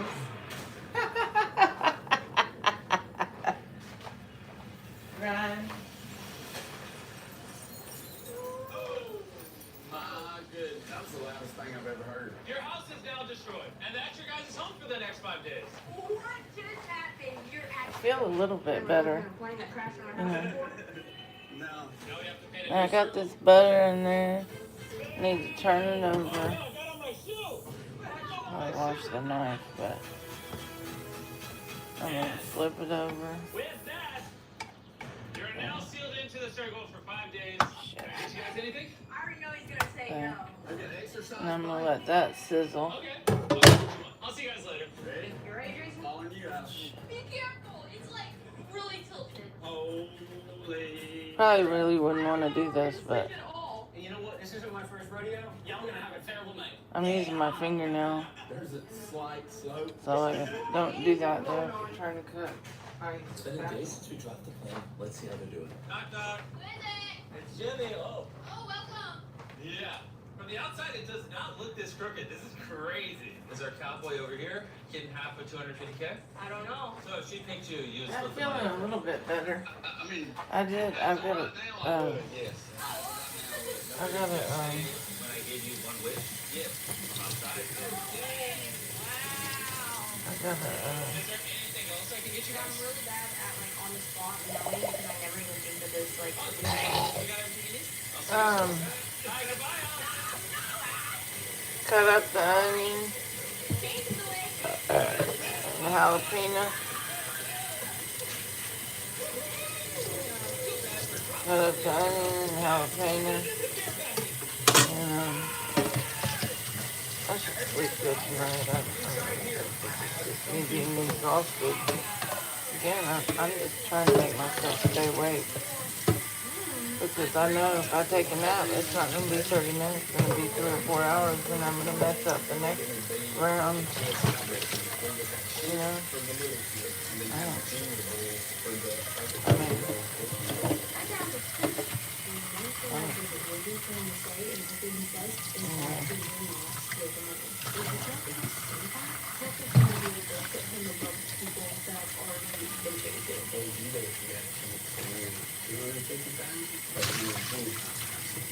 Well, with the start of day 20, it's time for Allison to pick her last stranger. Today's day 20 for Allison, day 5 for Jason. You know what that means. Bring on the stranger! We have a rock star. We have a fisherman. We have a professional basketball player. Great option. So Allison, who's it gonna be? Okay, I'm gonna go with the pro basketball player. Alright, let's get it. Alright, Jason, you're officially free to go. Hi, Jason. Good luck to you. I will. You'll do great. Official. Oh, and one more thing, Allison. We figured you guys need a little more space, so we're gonna expand your parameters. Oh, look at that. Nice. This feels wrong. This feels really wrong. For a second time, Allison will be going into another video with a stranger.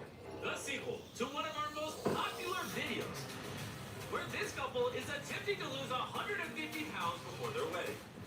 Hey! Hi, guys! Allison, this is who you've been yelling at over there. You want to give them a tour? Yeah, come on, Allison. Welcome to your new home. Let's go. Allison and Bree will get full access to everything here. Wait, it's so cute! This is the spot. Nice. Can we use the shower? Y'all can use the shower. Oh my god. I thought the grocery store was gonna be the biggest twist yet. Yeah. And now I'm in another set. I feel fun. That's pretty cool. I'm gonna teach you how to be the next Another video. I think I'm gonna have to grow about a few inches. Hey. I'm going to have to cut open this onion. So far, Sizzle it up. she loves to talk, super athletic, so I think we'll have a lot of fun here. Look at you. No, period. And I don't know her that wash this off, the red thing. This one, she And, convinced me to not take the 250. Wow, Bree is already going for the steal. The question is, will Allison be able to stick it out? We did a workout. and then I got some chicken sausage from the food If pantry. you got money, what's the plan? My aunt been homeless for a while, and I'm I was just trying done. to do my best to get her out that situation. Saw it out. And this is about them. Generator, refrigerator. I But I feel have like to, I've been myself. I'm all about vibes. Yeah. And we have good vibes. We have great vibes. Like on the tennis court, each day we've gotten better. You two got it. It's all y'all. Yeah, we're having a lot of fun here. But if Bree wants a chance at being the last person, I feel like I'm gonna need a little bit more. Like if I were her, I would dig in and see where my head's at, even though it's awkward, even though it's hard. I have a question for y'all. What's up? Yeah. I can't yell it, but. So what do you think I need to do to get her to trust me? Just continue doing yourself. You're not honest. So you would split 100%? Well, between us, I would have to think. Yeah. And that's so valid. What do you do? This is up to you. It's up to you. And with Allison's decision looming, I wanted to check in with both of them. I've noticed she hasn't said she wouldn't steal the money. No, I have not got the words from her, which makes me question a little bit. What can you do to make her believe you or trust you? Dang, that's a great question. And with her time running out, our talk was the final push Bree needed to execute her plan. I'm a competitor, and I'm about to make her know for sure that she can trust me. Fingers will be crossed. I feel like you've gotten to know me enough to know that I'm a good person and I care about people. And I never break promises. I didn't even show you this, but I literally have a tattoo that says promise. Dang. So this is me saying, I promise that I would not take money from you. I'm cooking that ham Guaranteed. Yes. in the pan. I promise. She's actually the I got some green pesto I was gonna put on top of it. steal, I do think if I pick her, After I it's a sizzle it, guaranteed win. What? The brakes and I want to make sure it's good. This tattoo might have to go. I might have to get that removed. But with one day until her big decision, things only became harder for Allison. It feels unfair to the people I've been chained to that I can only pick one, and I just don't like that at all because I feel like a lot of these people I truly do trust. Guys, I'm just so. It's okay. This is gonna affect people's lives. And I've heard everybody's stories, and everybody's stories seem so valid and stuff. So now I'm just like, oh my god. Every choice you make, make the right choice. No decision is one decision, so I wouldn't worry about that. So Yeah. it is who you trust, like that gut feeling. I'm literally just gonna go with the flow tomorrow and probably be really freaking surprised. All right, it's a big day. Today's the day Allison decides who to trust $250,000 with. Oh. Oh. Just kidding. You'll have 5 days to decide. Thank God. It'll make sense after you follow me into the limo out front. Are you ready to make arguably the biggest decision of your life? I feel like from my reaction, you can tell the answer is no. Here's a blindfold, Allison. Oh, hey. Here's a blindfold. If you guys don't mind putting that on, that'd be great. Good luck. Let's see what she decides. What in the world? I'm a competitor. This is not a real place. This is a challenge. I made promises to her. I don't know, Allison. 250K is a lot of money. I feel like there's a right choice that is fair and makes sense. Definitely felt not a huge connection to her at all. We're definitely two different people. I'm so happy for her, and I don't understand anymore. I want to explain it. And this is hard. I feel bad. Everybody, take off your blindfolds. Hello, everyone. Oh, Allison. In front of Allison is all the strangers that she has been handcuffed to. And if you're She's wondering got who to wants select it, it's actually because we're in the back one of the stranger so to once find they out figure if out they're what's gonna happening. You know, I honestly went steal all the this money fast, I or thought I had split it. 5 more days. Can you You do imagine? have 5 more days Oh. to make your decision. You see, starting now, at any point, you can press this button and start sending people home, or you can take up to another 5 days to get to know them, ask any other questions you want. Oh, Wow. okay. Well, there was one other thing I had to explain. But I mean, she already hit it. Can we put that in reverse? No, the last thing I was gonna say, all 5 of them already made their decision on whether or not they would split or steal the money with you. Whoever you eliminate first will get $10,000. Here, Nolan, keep bringing it. Huh. Oh. Okay. Nolan, I like that. Yeah. Yeah, thank you, Nolan. Whoever you eliminate second will get $20,000. Third, $30,000. Fourth, $40,000.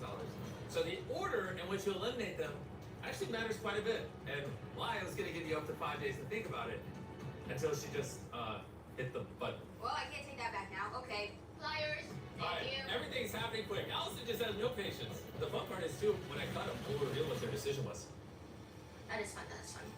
Honestly, it makes me feel better knowing that every single one of you is walking away with something. I mean, at the end of the day, you guys were all here for only 5 days, and you're still getting something. $10,000 in 5 days, that is a blessing. So it was 125.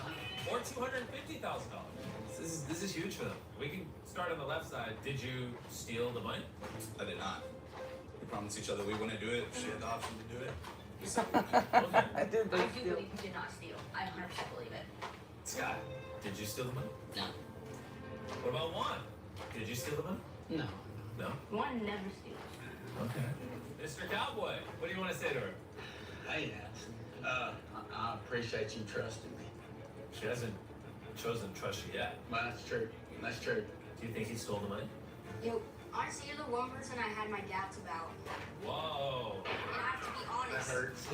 I mean, did you steal the money? No, I did not. And bad liar, so I didn't want to pretend in the beginning and then her think that I was lying to her. Mr. Beast video. Okay. Bree? I think these are some amazing human beings over here. Just by the He looks of actually you has guys. I've heard y'all's food stories. in the I don't grocery think store. anybody's Mr. lives Beast bars. are important. I think it's Some, just I don't know what it who is, she but connects with the most. This is a tough decision. amen and that. Oh, I think I There's go with least a trustworthy. computer.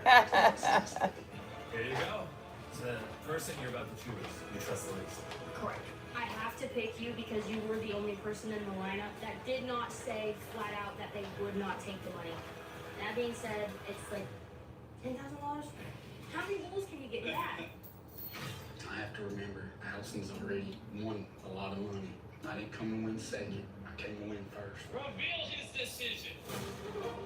Whoa! You chose to steal the money from her? Yeah, when I said, unless things change. That's crazy. There would have been a world if he was last remaining. He would have taken all 250 grand, and you would have been here for nothing. But you sniffed it out. Oh my God, she's got to figure out of all these strangers, Ryan, who's gonna is Mr. Beast? Who's gonna steal the money? And if she's wrong, they steal the whole thing. You would win. So, when I was gonna make it your decision, if I could help them perform by giving them more money, 20K, 30K, and 40K, it's up to you which one you want. I trust you both. All right. Did you guys miss me? Oh, what? You didn't even say hi. Hi, how are you? Good. I've been waiting all day for that. Yeah, I can tell. Bring in the $20,000. Yeah. Thanks, Nolan. The person you're about to say, do you think they stole the money from you? I honestly think they stole the money. You think Bree stole the money from you? I don't know. There's only one way to find out. Yeah, why do you think it's me? My biggest thing is I don't want to send Juan home and then see a red light. I want to make sure all the red lights are gone, because if I send Juan home and see a red light, I'm going to be really upset. You'll have done this 30-day video for nothing. Bree, what do you want to say to her? She's calling you a liar. That's actually one of his easier videos. I made promises to her, but I feel like sometimes you gotta break the promise. Okay. So I won. Bree decided to steal the money from you. Bree, what about your tattoo? Sticking to the promise I make myself and my family, that's what they really stand for. But you know, I have to make it sound a little more interesting. So that one comes. It's all coming, for sure. You felt it too! All right. Yeah. There you go. I ain't mad at it. Everyone say goodbye to Bree. Put it down. We're real. And now 3 of you remain, one of which will split $250,000. Can I Oh. Whoa. Bring in the money, Nolan. What you say right now is very important because this could literally decide whether you go home with 30 grand, 125 grand, or 250 grand.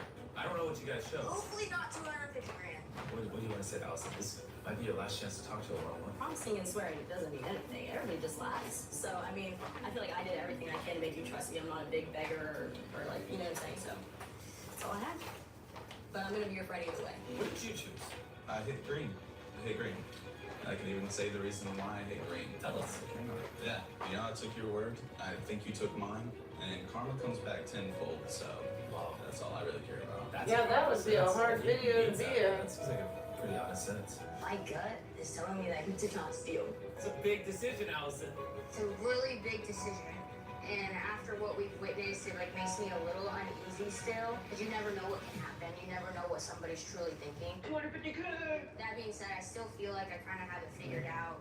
And I'm comfortable with what I'm about to do next. Hoping that it's the right decision. And I really do think it is. What is she about to do? Juan? No, Allison. No, Allison. No. In your head, you think Juan didn't steal the money. You're still going to eliminate him. I am. And Oh my the reason God. I'm going to eliminate Juan Thanks is for because tuning we in. talked about it. I'll be okay. Just tell me. I'm cooking some ham and butter. Okay, I happy with you. He's good when he gets out of here. Well, assuming he eats everything in the grocery store. I know Juan. He's gonna eat everything in that grocery store. And now this is an act from Juan and I to help these two out more. So you didn't even want to win. You wanted to give them the opportunity to win? Yes, yes. I don't know if I've ever had someone sacrifice themselves like Juan is doing right now. No! They're literally yelling in the grocery store. Reveal his results. Guys, the green light works. It works. It worked! I was worried for a second. Wait, why are you cheering? You just lost 125 grand potentially. I really hope not. I really, really hope not. I think I made good judgment. So far, I haven't been wrong. She And says if to I'm vote right, him off the the next one might video. still be green. Thank you so much. Oh my gosh, there you go. Juan was an honest man. Thank you, Head back to the Juan. grocery store. Bye, Juan. I think you just played probably one of the best. I wonder if Mr. Beast uses real money in his videos. So different. You know, And I could sense something. I need to open up this onion and cut it. But you were the same person. Yeah.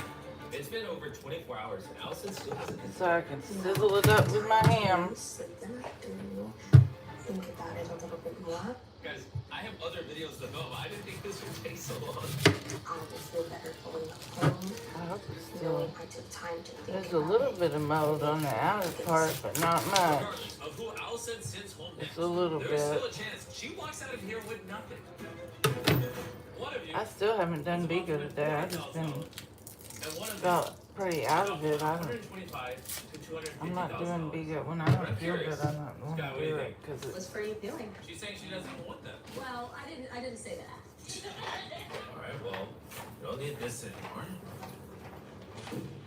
Flyers, me. Oh, the pliers again. Allison, if you choose wrong, it could cost you everything. I was hoping there wasn't a wrong answer in the room. I'm not gonna say it. There's no wrong answers, guys. There's no wrong answers. I thought long and hard about this. Obviously, we stayed a whole nother night in here because I didn't want to make the wrong choice. I wanted to make sure I was choosing wisely. And to be honest, I really think that both of these people will have a green light. So that made it a little more difficult. What do you do when you trust both of them? And Okay, no, I was in the middle of talking. sorry. I think there's a light bulb that you should change over there. Oh yeah. You want me to pick? No, you should just. You've done enough. I appreciate it. You're a great guy. Bye. Yeah. It's not. Yeah, right there. Thanks. Trying to find the curtains. Yeah, no, you're good. Anyways, Anyways, I'm dying to know. I want to know who she's choosing. Go for it, Allison. I gotta dig deeper. Ew. Trying to remind myself. Go in for it. It is a game about trust.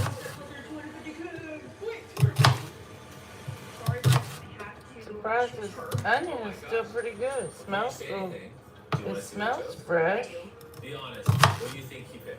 I think it's green. He wouldn't be here if I thought it was red because I would have had one hair in this place.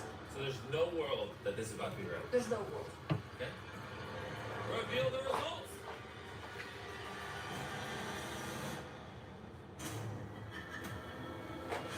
Oh my god. So, guys, there is a wall. And it's this one, the one we're living in right now. You're joking! Is that real? Okay, turn the green light on now. Green light. Wow. You owe Juan an apology. That I do feel Wait, better. no, actually. Is this the part where he leaves? Do you want him to leave? Yeah. $40,000 in cash. Price, you've been eliminated. Thank you. Yay, guys! Wow, it's over! Well, I mean, there's a world where every contestant minus one chose to steal from you. We'll see. I'm scared. See if I put Every an single onion decision in has it. been in Allison's hands. Every 5 days, she chose who to pair with. She chose who went home in what order. Allison has been in control this entire video. And it all led to this moment right here. Allison, when that curtain drops, if Sky's there and the money's there, you're splitting it. Okay. But if there's no Sky and no money, you're getting nothing. Wow. And you wasted this entire time. Do you think every single person besides Juan tried to steal from you? I'm like really nervous after the last situation, but I still feel like she split the money. We're about to find out. I'm so scared. All right. 3, 2, 1. You guys are splitting the money! You're both going home with $125,000 in cash. Sometimes strangers are just friends you haven't met yet. Congratulations.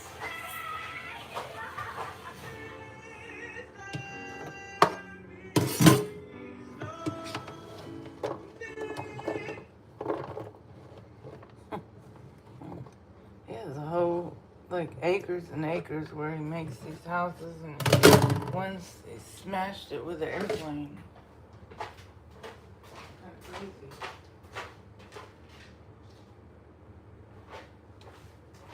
I thought I'd put some onion on there.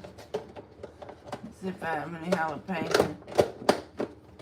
That green sauce. Sizzle it up if I can.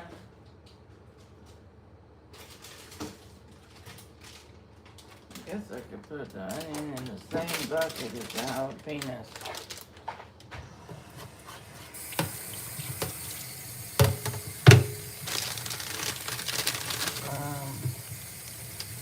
Let me see.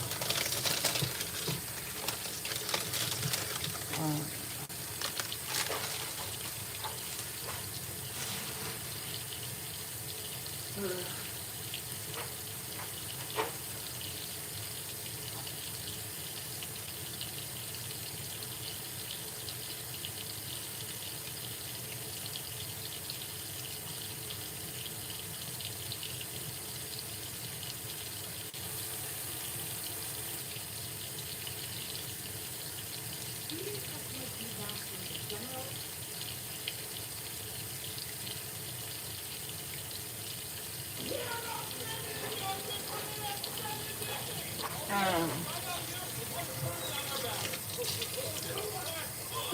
trying to cut this open. Put it in the same bucket as the onion. My toes are starting to turn a little purple. Right now.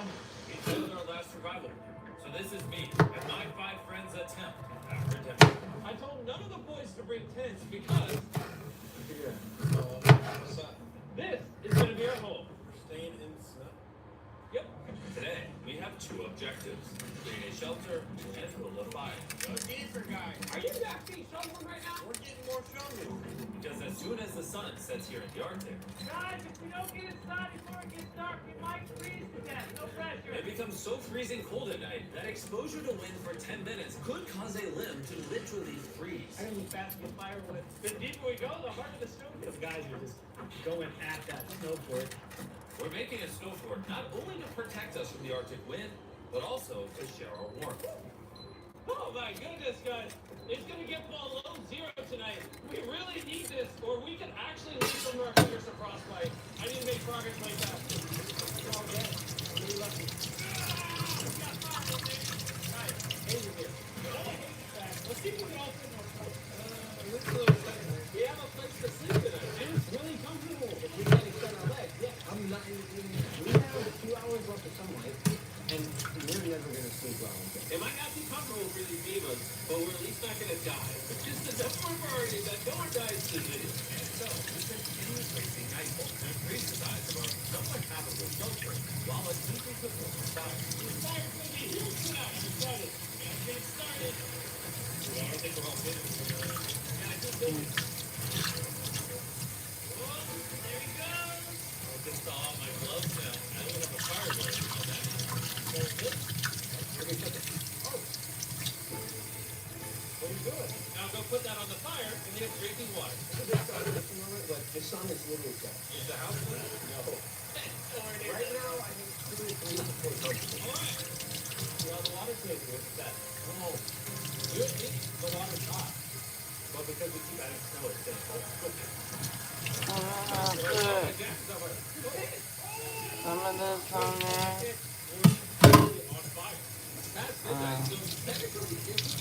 I know everyone And butter. Gates doesn't fit in there. It's either project or in area. I'm going to think about that. On day 1, we successfully built a fire. Have some onions. There. That was the worst we've ever had, bro. The camera is literally the camera is almost frozen. That was messy. So Yeah. across all of our packs and everything. This camera is freezing my hands here. I don't have gloves, bro. I don't have gloves. Now I'm gonna stir this around in the butter. Dude, my feet are freezing. I can't feel my toes. Everyone, look! See that plane? And I hadn't put any seasoning on it because I wanted to put the green sauce on it after Tell me I can shoot this flare right now and I can go. it cooked. And Last night sucked, bro. probably don't need to put any seasoning if I'm using the sauce. And in order to survive 7 days here in the Arctic, If I have another night like last night, I don't know if I'm gonna be able to make it. And then after I do that, then I could eat it eventually. Alright, so there's 6 of us. But once I get it Is to have us be able to sleep side by side this way and side by side over here. cooked As we up. go, I'm gonna go home with Waldman. Oh, it looks amazing. Holy crap. And we can zoom in on that. 4 hours. This is my computer, but I can't show videos on YouTube. Started to hit. I get in a lot of trouble. I didn't think you could show a TV unless it was like an aquarium with They sent me to scout a poop area. Yeah, if we poop near camp, it would obviously attract polar bears. The creepiest thing about this whole thing is I Music. always see animal tracks, but I never see the animal, which makes me think that the animal's always watching.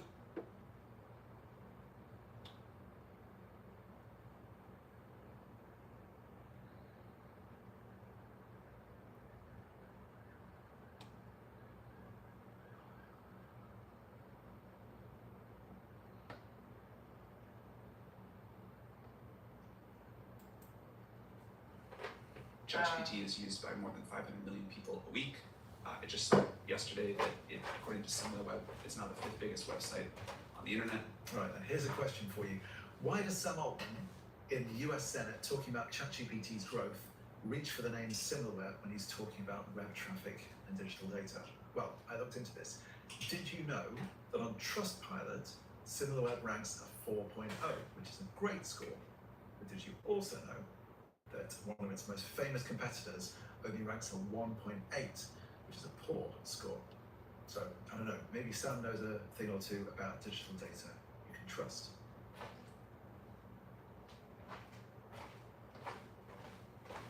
Now, Watch this. I'm going to launch a business in 60 seconds using Shopify's I'm not AI.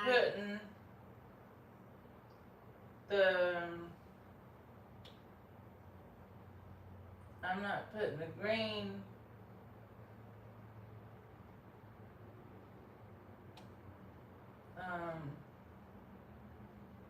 I'm not putting that green sauce on until it cooks.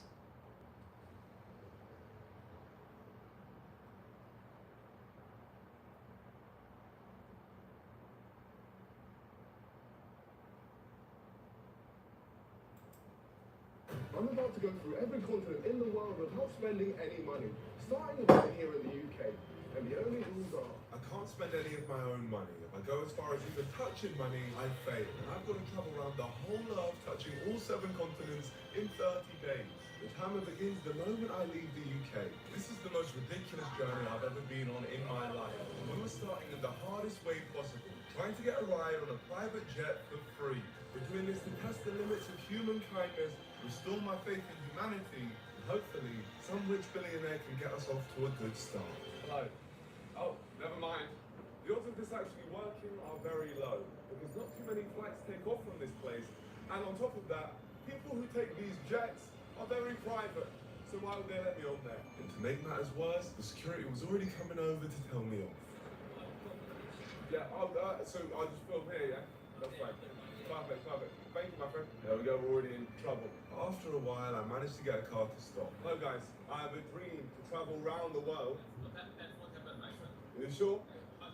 Please. All right. I tried to not let his negativity get me down, but it was all everyone kept saying to me. I don't know what those people do saying they're traveling around the world for free. Asking people. So I guess we have to prove them wrong. Well, you know, I mean, it is YouTube, and I think that they, you know, I'm so tired. Basically, I have a dream to travel around. But I feel better. I'm gonna put the green sauce on here after that cooks run. Put it like this. I'd like to put a little salt on it, but I don't know. Maybe just a little bit. You think it's possible? There. You've given me all the motivation I need. I was determined to because my green sauce probably has a lot of salt in We it. decided to change tactics and headed to a flight school to speak directly to the pilots instead. Hello. Yes, pleasure to meet you. Right now we're doing a documentary. We're trying to travel around the world. So I'm wondering if there's any opportunity of us flying out from here, if there's any way. Oh my God. Sizzle it out. I put very little salt on it. It has butter, but not a lot of butter. Okay, there you go. Half an hour. So it wasn't going to be possible tonight, but the next day was looking very promising. I don't see why not. It seems doable. My friend, I really appreciate you. Thank you. Tonight, I'll just check the weather. Perfect. Thank you. So we had a flight pretty much guaranteed for the next day. All we needed was a spare plane. And this place is full of planes. Like, what are the chances that a literal airfield can't find one single spare plane? You don't think? The plane's gone. It was due to come back from a check. And something to do with the starter motor. The plane they found to fly me into Europe today was broken, meaning we were back at square one. But this training center was huge, so I started asking around for anyone who could help me get into Europe for free. I spoke to this guy, who told me to go and chat to him, who told me to go and talk to her, who sent me over here to talk to him, who put me in touch with him, who put us on this. We're still not on there. Get sent. That's right, I must have spoken to every person in this place, and not one of them can help me get on a plane for today. It's looking really bad, and if we don't get out of the country, this video doesn't begin. Then we bumped into this lady who'd heard about what I was trying to do. I'm actually going to Spain tomorrow morning. Are you? Yeah. So you have a sky seat tomorrow? That's the bus supposed to be on PC 12. This one here. Oh my goodness, this woman just so happens to own a mental private jet. But I wasn't getting my hopes up too high because I didn't want my dreams to be shattered once again. We exchanged numbers anyway, so I don't know, I probably wouldn't do that kind of thing on YouTube. I just stick with regular normal things like cooking show and what else? Sorry, I'm tired. Cooking show and oh my gosh, hotel review, airline review, but restaurant review, that's what I know. Something like that. Now I've got that green sauce to put in, but I wanted to cook this a little bit, this part.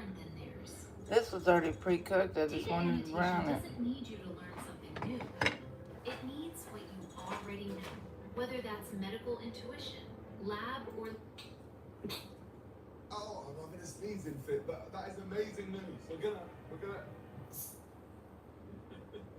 know, that's so much bad news, I'll become allergic to good news. We've now got a jet for free out of the country. And you know what flight? We're not taking one of these nice little planes. We're gonna take a plane that looks like that one over there. Goodness me. Where the hell are we gonna stay in Girona? That was a problem for future me, because current me had a private jet to catch. Hello.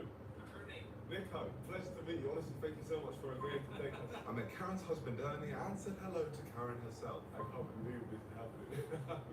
Absolutely bonkers. As we've got to do all of this with no money, I'm going to quickly go to the cafe and see if they'll give me any free snacks on my journey.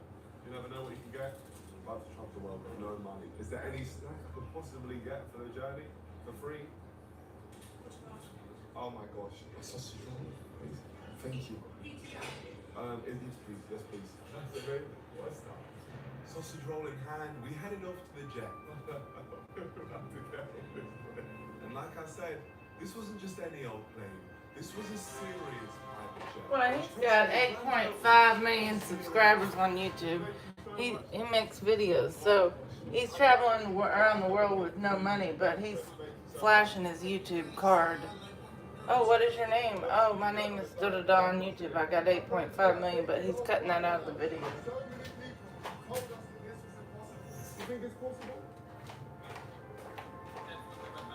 You sure? Please, please. They said that this would not happen. So, I mean, you know, he's doing, he knows how to edit, or he's got an editor. I don't know. I just think that's... I wouldn't do that kind of a challenge. I might do, you know, just a restaurant review, food review,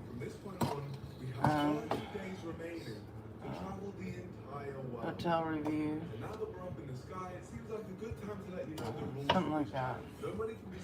And depending, if I could get a second cell phone, I could do live video at the same time I do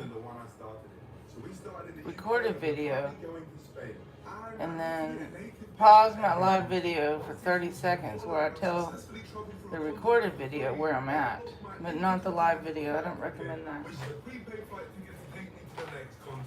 I'll have to do it all over again. And the final most important rule is that I complete all 7 continents within the 30-day time limit. This challenge is very difficult.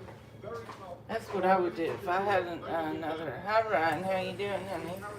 Thanks for tuning in. If I had 2 cell phones, I would. If I had money to go to restaurant review, hotel review, airline review, I would do the live video, pause it, or restart it. When I did that, I would tell the recorded video, like the long format, 30 minutes to an hour, where I'm at, what I'm doing, and then restart the live.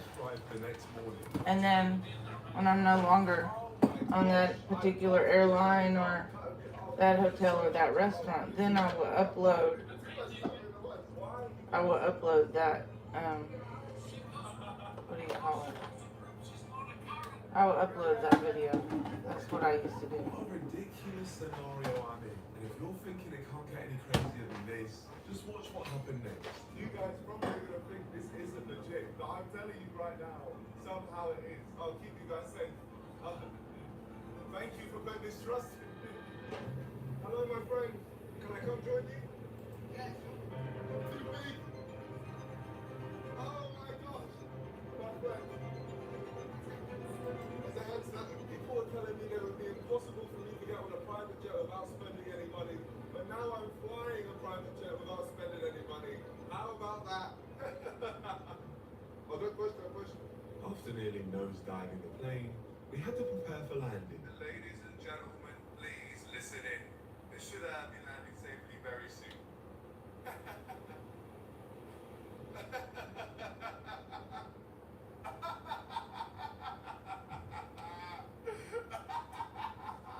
Ernie and Karen put their trust in me not to kill them and land safely. Oh, it's Ernie! I wish that was me, but I'm not actually learning a bit right now. The autopilot's moving my hands and it's making the plane move right.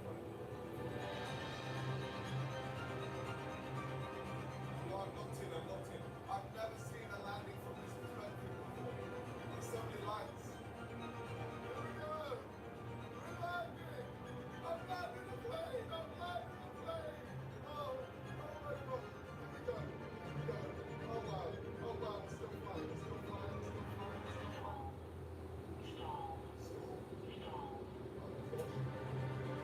Oh my gosh! We're landing!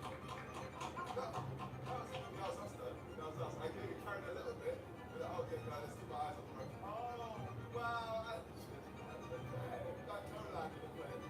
I held as the autopilot landed the plane. That's me. I did that. He didn't land it. He doesn't even have any experience as a pilot. We officially made it off of British soil and into Europe, where we now had 29 days and 22 hours left to make it through all 7 continents without spending a penny. Make it back home to the UK. Here we are. We left home for real now. Ernie and Karen paid for a taxi to drop me off at their motorhome, which they were kindly letting me stay in for the night. And we then hitchhiked into the centre of Girona. Look back on your retreat. Thank you, Tobias. Really, thank you so much for picking us up. I really appreciate it a lot. And first of all, I was looking for a free drink. What is free in Spanish? Gratis. After my quick lesson, it was time to put my new Spanish skills to use. Hola, I'm currently doing a music video about getting free hot chocolate. Is it possible to get a hot chocolate for free? Gratis. Sí.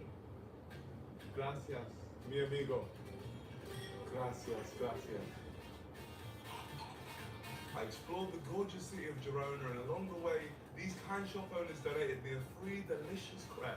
I got some free tapas, a dish that is native to Spain. A decent dish, never had anything like it before. To be honest, this is not for me. And for my main meal that evening, this restaurant said they'd give me a free meal if I made a promotional video for them. Oh, amazing. In exchange for this food, we're doing a promotional video for Lapsus. This is going to be me as the director. For this to work, I was going to need to use my best Spanish. Director, video, Lapsus. We get shots of you. These guys couldn't wait to be in the promo video. Watch the football, and then when I say goal, you celebrate. 1, 2, 3, goal! Your team has just conceded a goal. You're sad. You're like, damn it, no! 1, 2, 3, go! En serio, no podía pasar esto, tío, en serio. More angry. Here we go. And goal! 1, 2, 3, goal! Goal! Now try. Perfect, guys. Perfect. trying to cook this up. Bienvenidos a Lapsus. Vengan a ver el gran partido. Gane o perder. See, he uses YouTube to get free food at that Spanish restaurant. 8.5 million subscribers. That masterpiece earned me a burger and chips, which filled my stomach up quite nicely. And then I had to somehow find a way back to Karen and Ernie's motorhome, where I was staying for free that night. Can anybody drive? Are you able to help us get to our motorhome? They definitely thought that I was some murderer in the night. You have a car? Please give us a lift to our motorhome. Yeah, we're going to be here for a long time. We are going to be here for a long time. I only went to Spain once. Hey, nice to meet you. Maybe we weren't going to be here for much longer. This man Only one time I went to Spain. Once he finished his dinner. Did you take us? We were not drunk. Thank you. 1 hour. Can I get your number? The number he gave me said it was registered to Indonesia. This guy was clearly trying to send me, but I was prepared for moments like this. Because of the language barrier, I could able to connect with people here. So a few hours earlier, I changed my lock screen to a picture of me and famous footballer Jamal Musiala to make people think I was crazy famous, and hopefully they'd want to help me out. But would this work? You know him? Yes, he's a good player. Musiala is a good player in the FIFA. He's a so good. Yeah. This is my telephone. 61. And after seeing Musiala, he gave me his real phone number. No money. This guy was mental. He straight up lied to me, and I was gonna let him take me home. I'll see you in 1 hour. I'm back. And after an hour of waiting around for this psycho, I was hoping he was ready to give me that lift home. My friend. It's not possible. Huh? He was now telling me it wasn't possible to give me a lift. So you waste my time. My friend? You drive? I've got no idea what happened here, but all of a sudden they were up for it again. You drive us? But this guy kept messing me around. It's 2 minutes. It's 10 minutes. No, it's 30 minutes. Huh? It was 12 minutes. No, it's not real. Your friend here is big waffler. Don't worry. That's us. There was at least one sensible person in this group, and we headed to the car. This guy's definitely violated me, but if it means I can get home, then I'll take it. Thank you, guys.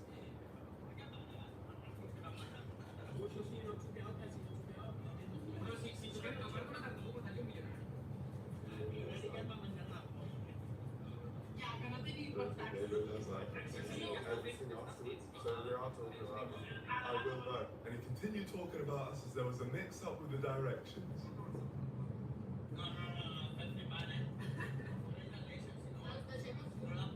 George and I were enjoying the nice journey, blissfully unaware of the death threats being made towards us. It was a simple 10-minute journey. I don't know why they started thinking I was tricking them. It doesn't make any sense.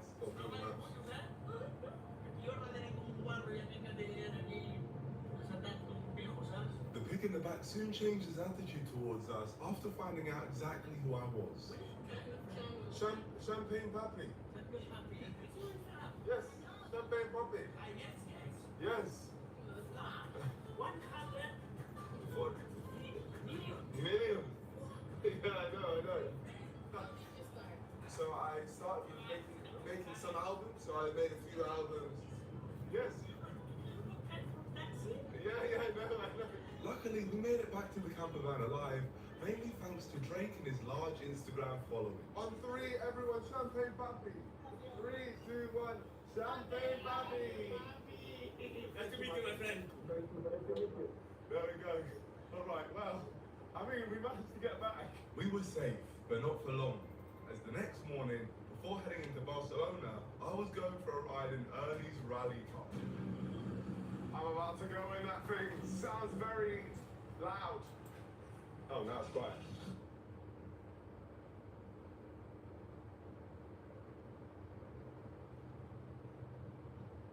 And